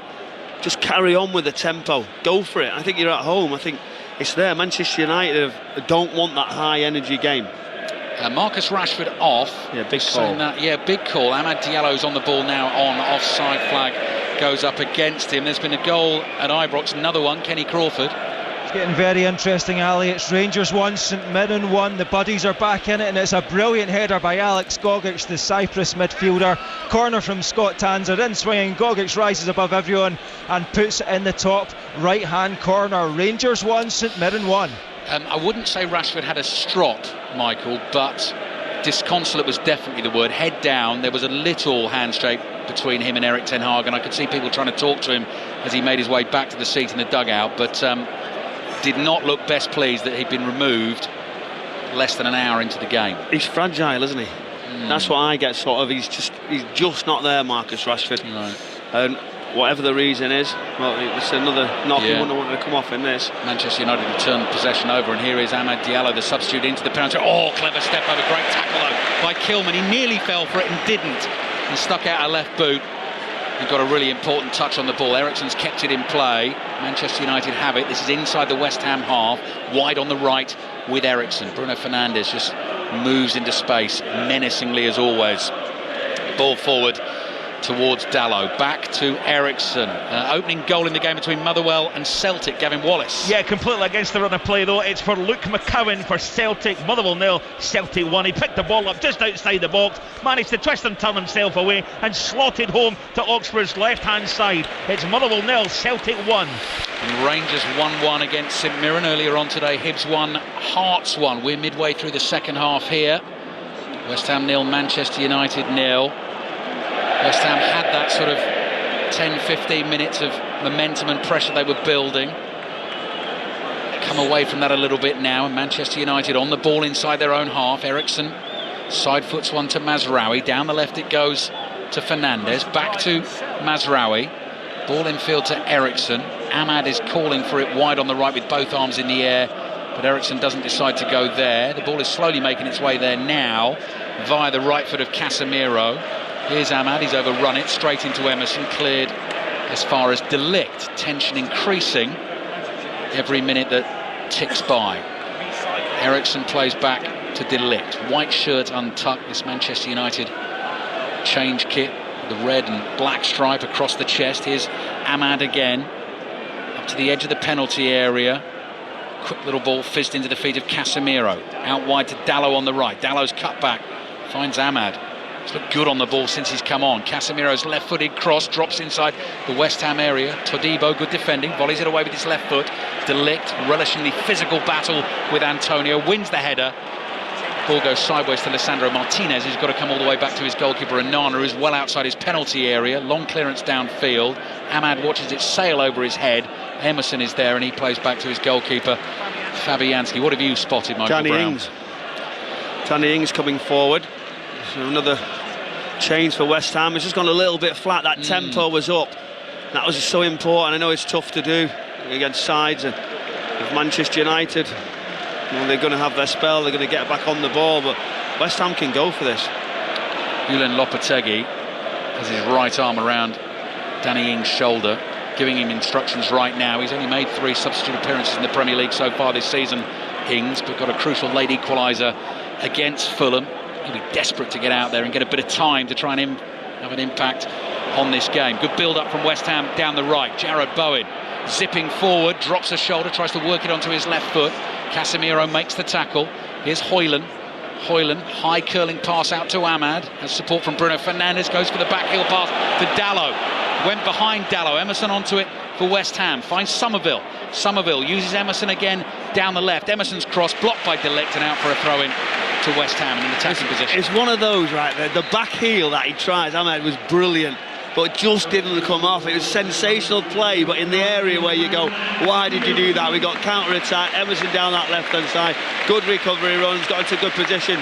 Got a real interesting choice now that he makes with Mikel Antonio. Yeah, Antonio comes off. Warm applause from the West Ham faithful for him. He in turn applauds them back. And Danny Ings comes on. 32-year-old Danny Ings.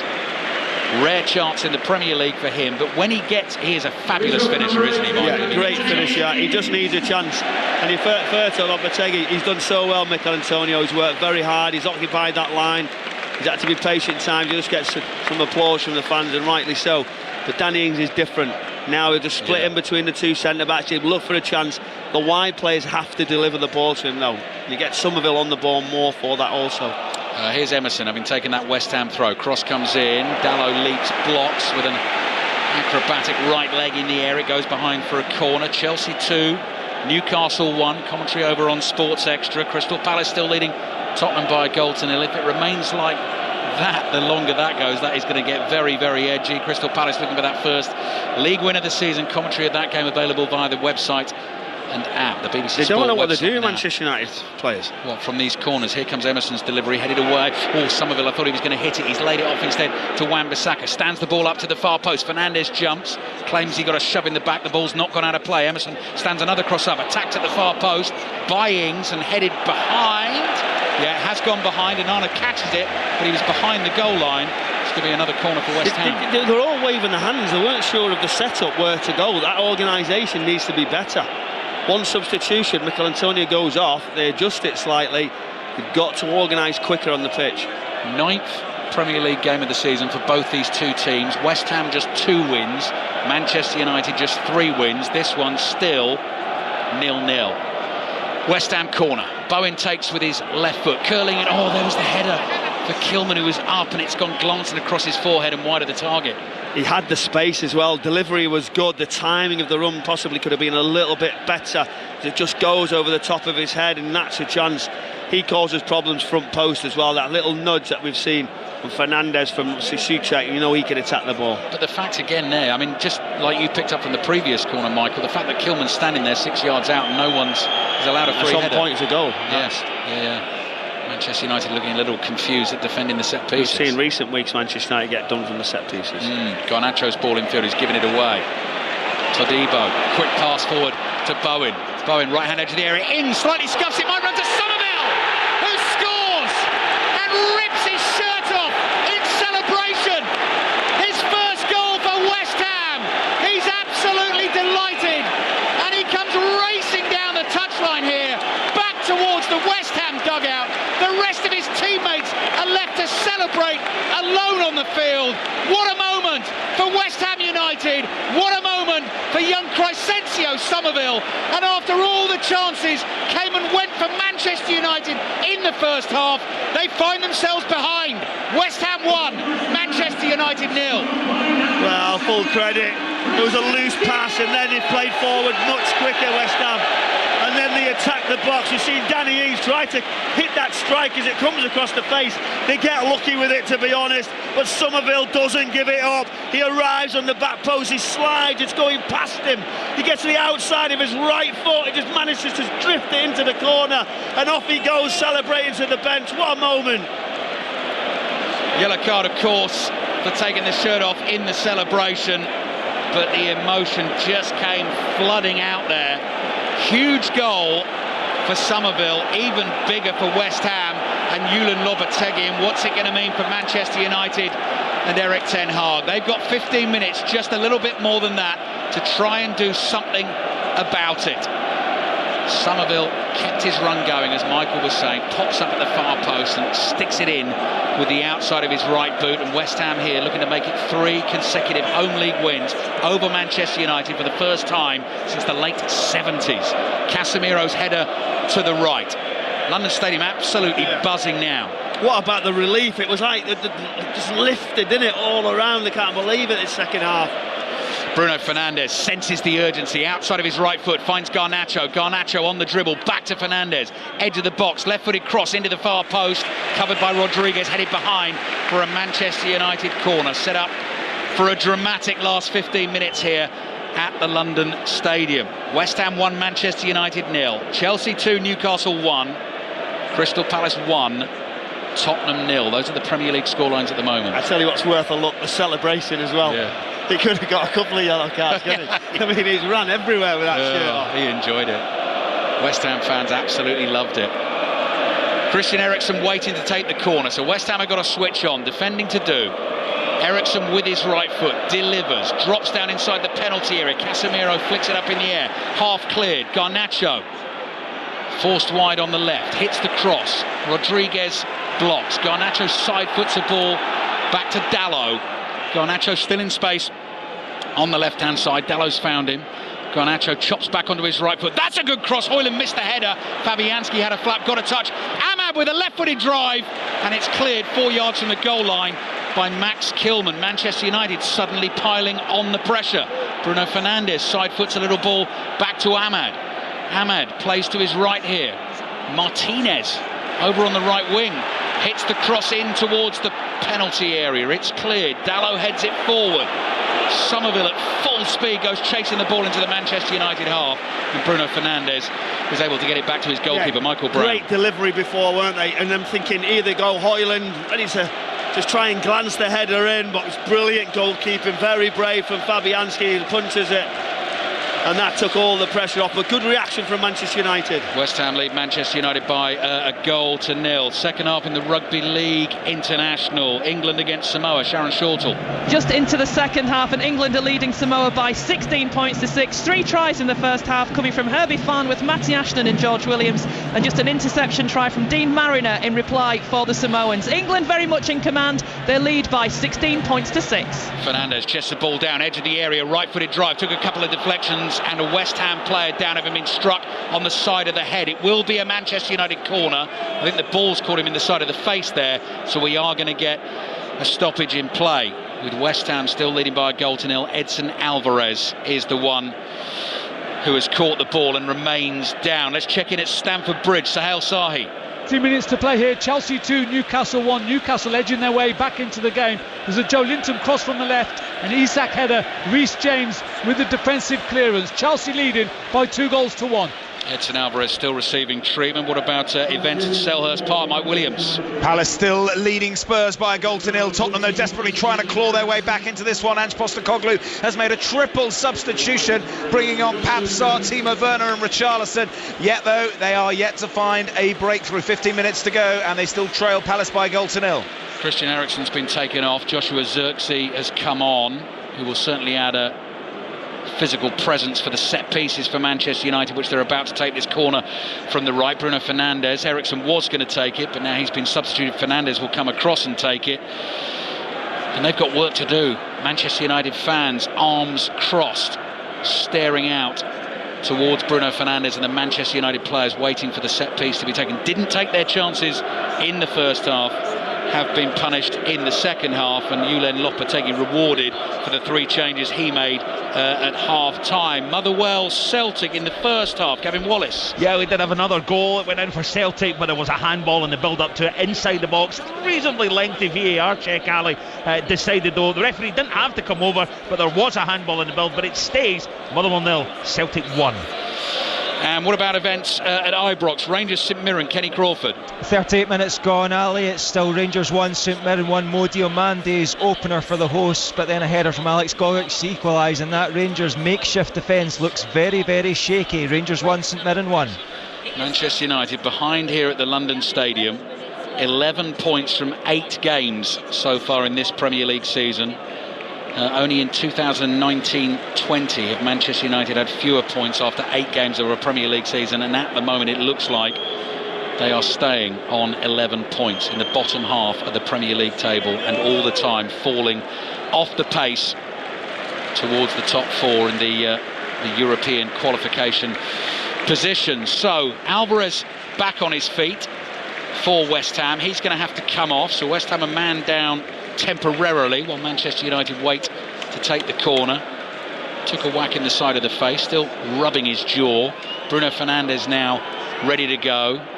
Away swinging corner, headed away. Mazraoui takes a touch, sees Garnacho in space on the left. Garnacho brings it infield, 25 yards from goal.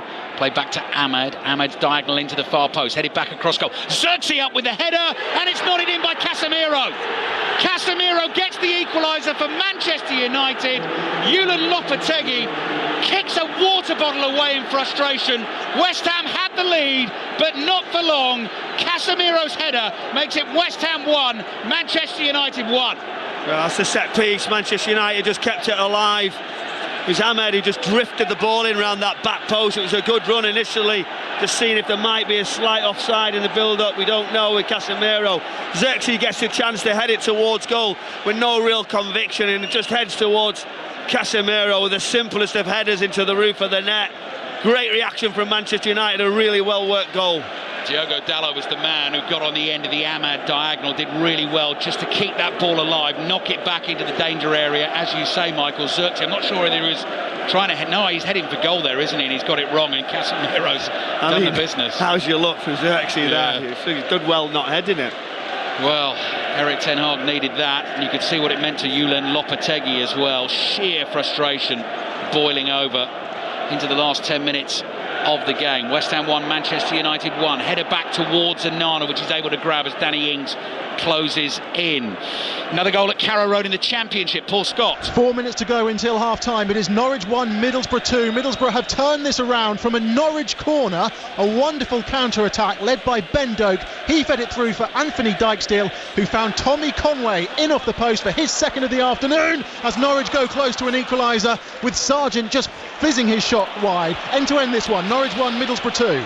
Are we going to get a winner here at the London Stadium? Mazraoui is down hurt at the moment. There's going to be a fair bit of stoppage time at the end of this game. Our second Premier League commentary today is Arsenal against Liverpool at 4:30. Bukayo Saka fit to start, and Mazraoui's going to have to come off. I can see Garnacho rolling one arm over the other, indicating they're going to have to make a change here. Manchester United, there, Ali, doesn't he? Yeah. So when he stays still like that, it's not a good sign. Let's hope he's okay, because it's a bit of a worry when you see he just gets some contact.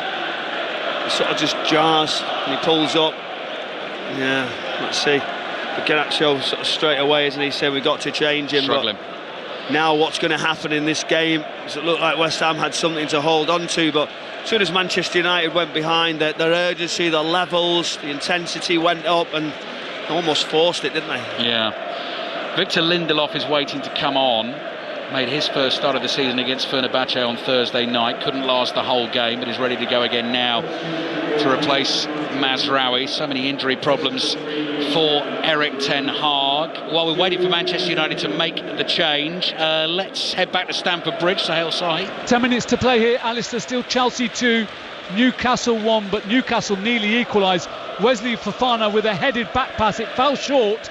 Alexander Isak picked up the loose ball, raced towards the dead ball line. He should have pulled it back. He tried to shoot. He made a mess of it. Chelsea still lead Newcastle by 2-1.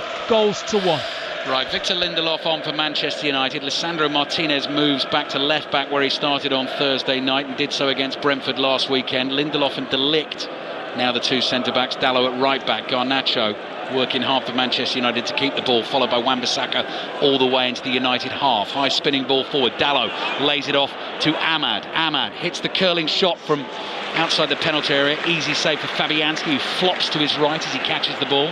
Easy save, but it was positive.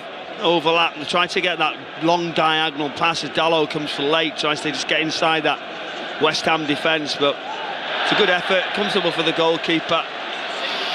Throwing Manchester United, all the reaction to today's football in the Premier League debrief by the Football Daily feed on the BBC Sounds app. League Cup commentaries on the way for you in midweek. Tuesday night we've got Brentford against Sheffield Wednesday. These are teams playing for a place in the quarter-finals of the League Cup. And then Wednesday night we've got Newcastle-Chelsea, which kicks off at 7:45, and Tottenham-Manchester City kicks off at 8:15. That game starts on Sports Extra and will then move to 5 Live. But this is West Ham 1, Manchester United 1.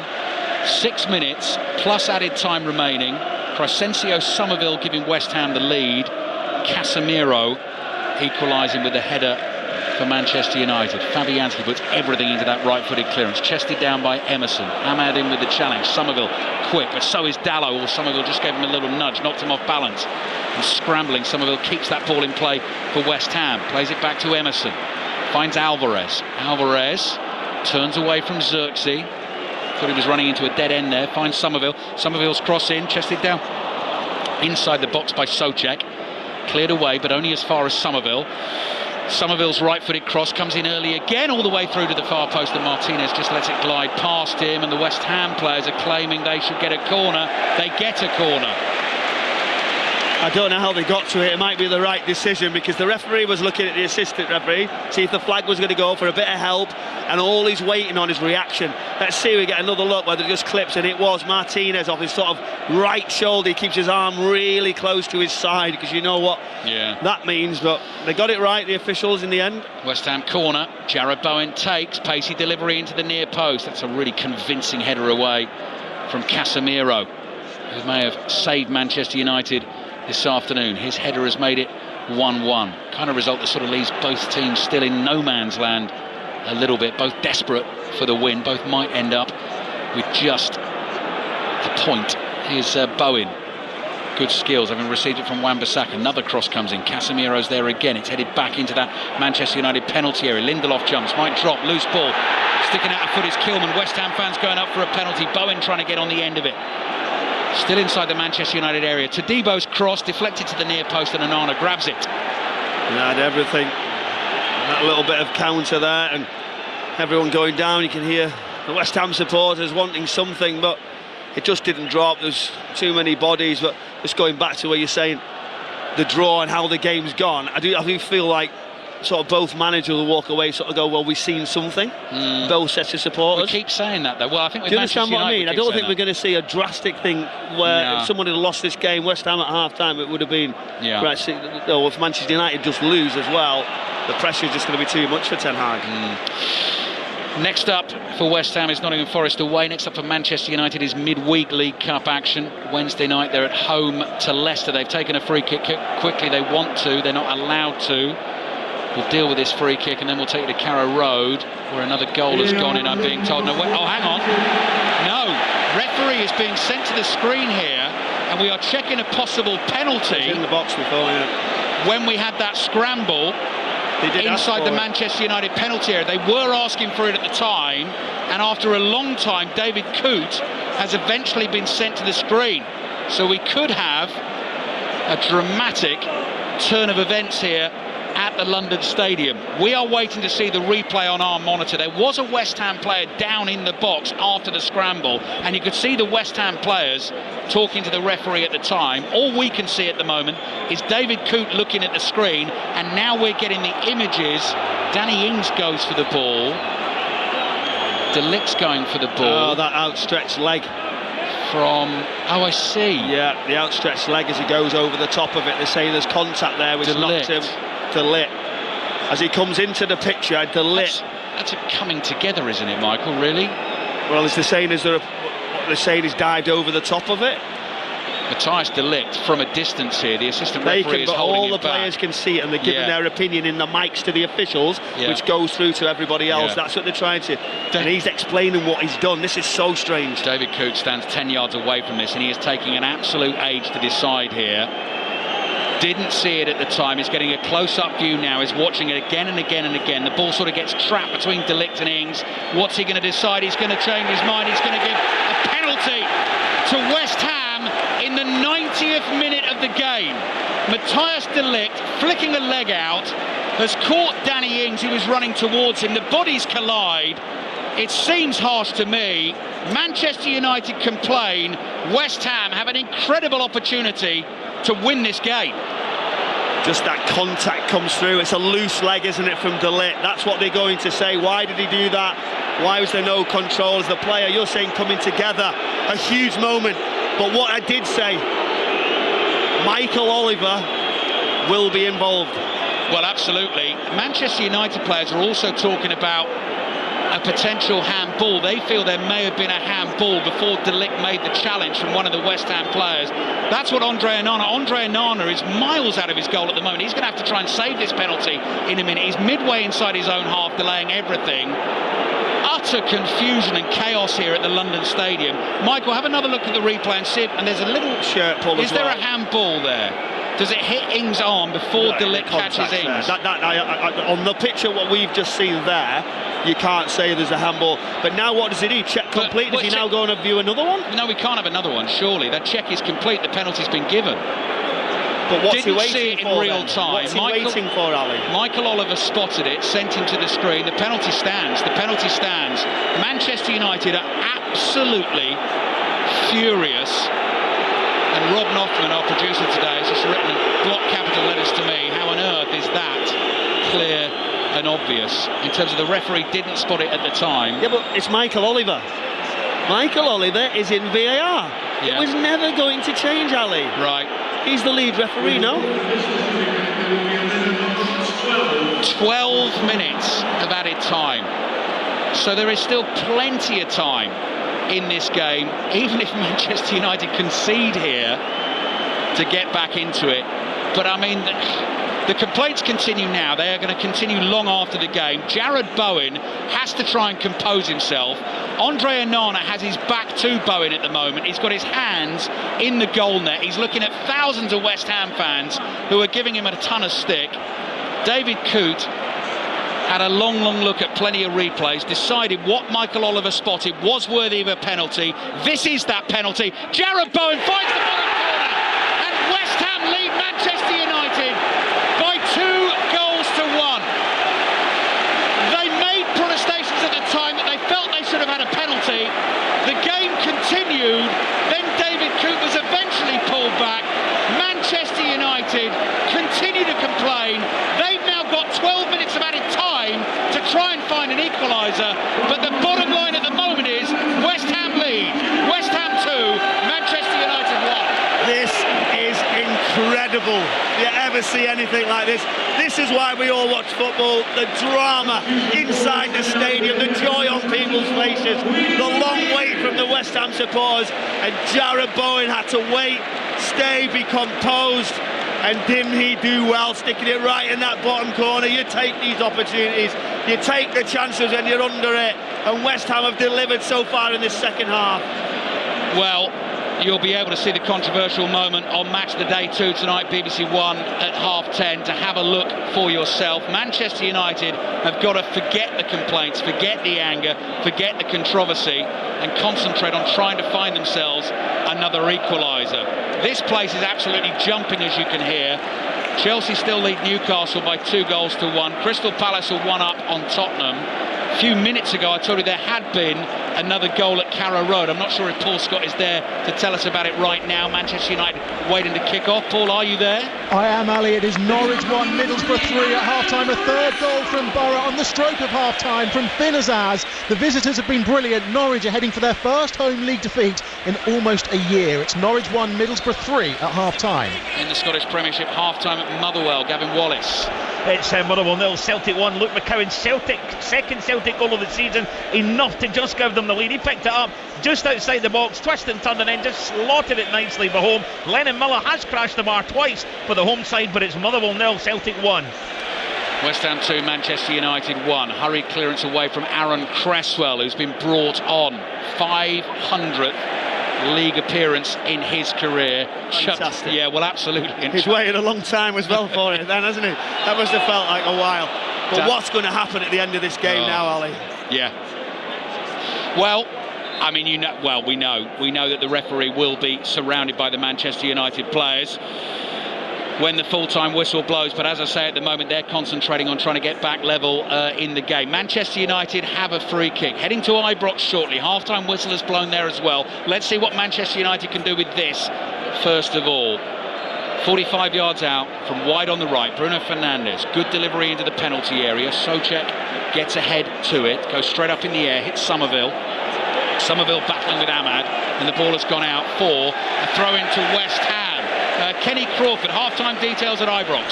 Half-time score, Rangers 1, St Mirren 1, far from convincing as far as the home fans are concerned. Mo Diomande did give them an early lead, but Alex Godugic headed in a wonderful set-piece delivery by Mark O'Hara to equalise for St Mirren. Rangers 1, St Mirren 1. West Ham 2, Manchester United 1. De Ligt's stray right foot that caught Danny Ings as he was running towards the ball. Whole gathering of bodies there. Manchester United complaining that there should have been a handball before De Ligt made contact anyway. All the players were watching that VAR monitor on the side of the pitch and trying to get their point across to the referee, which they're not allowed to do. David Coote eventually made the decision, gave the penalty, and Jarrod Bowen, as you say, Michael, in all the bedlam, stuck it away fantastically well.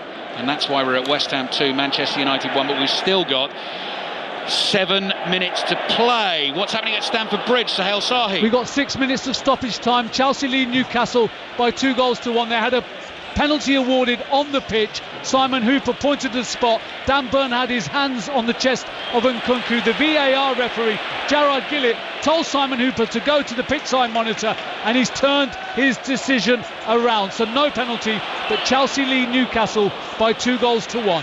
Closing stages over on Radio 5 Sports Extra. Emerson has been booked for West Ham here. I think Matthias De Ligt was booked as well in all the build-up to that penalty being given and everything that went on around it. Manchester United playing out of their own half. They've still got 6 minutes to try and find an equaliser. Ahmad's on the ball, wide on the right, plays back to Bruno Fernandes. Fernandes, low crossfield pass, comes bobbling into the West Ham half. Garnacho receives it, and Garnacho starts running at Souček in the inside left channel. Casemiro's on the outside, long deep cross to the far post. Dalot brings it down out of the sky, just scoops it up in the air. Fabianski leaps high and catches the ball in both hands. Well, that was a relief, wasn't it, as he just gets up and collects it. Dalot, good run, just tries to flick it towards that back post, but the goalkeeper come and caught it high. You know what they do at this stage, have a minute, fall to the floor. Yeah. I don't think he'll be rolling it out. West Ham defence go forward. Well, what a win it's going to be for West Ham if they can hold on and get the 3 points. And Jarrod Bowen's looking dangerous again, trying to get past Martinez on the right, down to the byline, couldn't quite keep it in play. It's gone behind for the goal kick, but it looks like he may well be the match winner, and that would put West Ham level on points with Manchester United. If Manchester United lose, 11 points from 9 games. Next up in the Premier League, Chelsea at Old Trafford, which is a 5 Live commentary at 4:30 next Sunday. This Sunday at 4:30.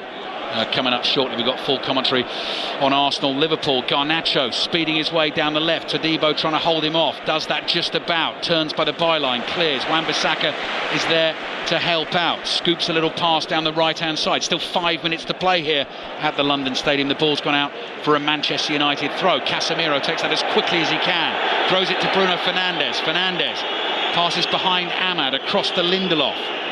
Dalot on the right. Ahmad wants it. Gets the ball on his left foot. Curling cross into the far post. Xerxes nods it down. Xerxes flat on his back inside the penalty area, holding his arms out, appealing for something. Emerson intercepts for West Ham. They might be able to kill it on the counter here. Somerville getting away from Bruno Fernandes. Emerson on the ball into the Manchester United box. Another touch, hits the shot straight at Onana with real power. Onana makes the block, and Bruno Fernandes hoists a clearance up in the air. Martinez miscues a clearance on the volley. It bounces midway inside the Manchester United half, and Ahmad does really well to bring that under control. Then he goes for the longer ball over the top, trying to release Højlund. Could be a really good ball. Oh, great defending from Wan-Bissaka. Chases it back and hooks it away, only as far as Xerxes. Breathless stuff here. Great dummy on the cross from Xerxes. Left-footed ball. Wan-Bissaka slides in and makes the block, and this time they just thump it away, West Ham, for a throw into Manchester United. End-to-end, brilliant counter from West Ham. Emerson just tries to get his shot. He waits for the goalkeeper. I think it hits him full in the face. Manchester United's turn. Great pass in for Garnacho. It was a wonderful recovery. Taking the throw, Manchester United. We've got a full explanation of the penalty award. Has just gone up on the big screen, and now it's disappeared, to try and explain to the fans why that penalty was given for West Ham late in this game. I'll read it out to you in just a second. Bruno Fernandes, half-volley ball into the West Ham penalty area. Garnacho onto the clearance from Manchester United, desperately searching for an equaliser here. Ahmad playing the ball back to Fernandes. Space opening up on the right-hand side. Lopetegui looks anxious. Erik ten Hag looks pensive. Dalot plays back to Ahmad. We've now played 9 minutes of added time. Still Manchester United come. Bruno Fernandes trying to get round Danny Ings. Ings half stops him. Fernandes is forced wide to the left-hand side. He's able to turn and face up against Ings. Low pass curled back to Garnacho. Garnacho's cross into the West Ham box. Kilman heads it away, only as far as Dalot.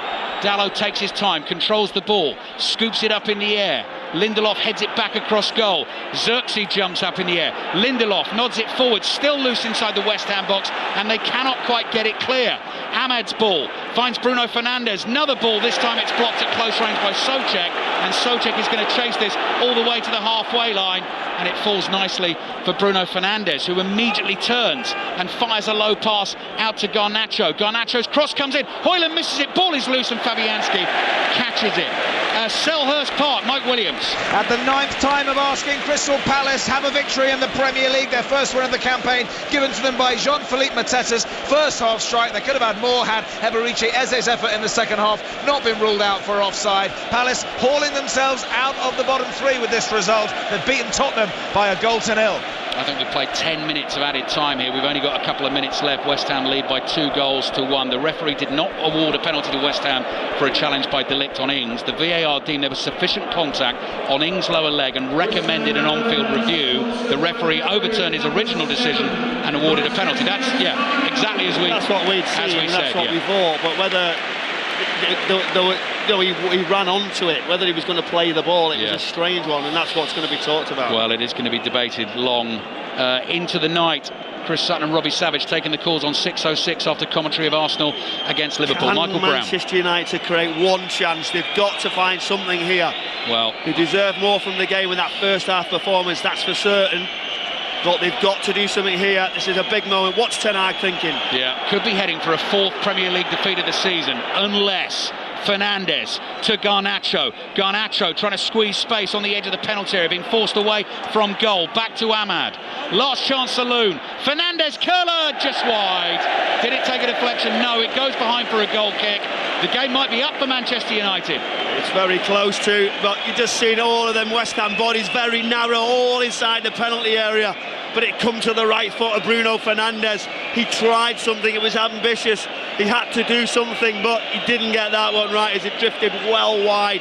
And now these West Ham players are in no rush whatsoever. Everybody's waiting for that whistle. It's going to blow any second. Julen Lopetegui desperately still trying to get instructions out onto the field. Lucas Fabianski waiting to take the goal kick. Both managers under pressure coming into the game. West Ham look like they're going to win it through the 92nd minute Jarrod Bowen penalty that Manchester United feel should never have been given. Højlund looks absolutely exhausted, hobbling, chasing that through ball as West Ham clear, and still we play. We've played almost 13 minutes of added time. West Ham try to thread one through to Crescencio Somerville, and still we play. And Bruno Fernandes turns on the halfway line. Floats the ball away to his right. West Ham fans baying for the full-time whistle here. so they can celebrate a third consecutive home league win over Manchester United. Casemiro plays the ball out to Garnacho. Garnacho running at defenders. Cross comes in. Xerxes side-footed shot is blocked. Comes out to Lindelof here, and still we play. Dalot, right-footed pass out to Ahmad. Ahmad's curling cross into the near post, headed away by Kilman, and still David Coote refuses to blow the full-time whistle.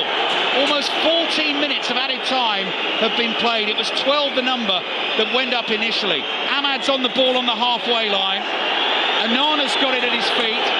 Right up to the halfway line, the Manchester United goalkeeper plays it across here to Bruno Fernandes. Fernandes dummies across, now swings it in with his left foot, balloons it over the crossbar, and I think West Ham now finally think they've got the job done. The referee looks at his watch, blows the whistle, and Julen Lopetegui clenches both fists, roars in delight, composes himself, stomps down the touchline to shake the hand of Erik ten Hag, and the Manchester United manager has suffered another devastating defeat, a fourth Premier League defeat of the season.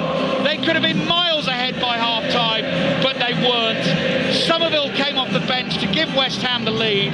Casemiro soon after headed the equaliser, and all the talk in Michael Brown after the game is going to be about the late penalty that West Ham were awarded, and Jared Bowen scored for the win. And they are going to, and rightly so. It was a huge moment in the game, but at half-time I was asked, could they regret not being clinical in front of goal? They had so many chances in the first half, but what they did, they made a huge change. Lopetegui, full credit, went to a back three. He was bold, he brought Somerville on, he brought Souček, he had to trade Mavropanos, and they were quick, they were dynamic, they had some great counters, and they got the rewards. A little bit lucky, yes, with that penalty decision, but they showed something. These West Ham fans certainly enjoyed that second half, and we've just witnessed an incredible game, Ali.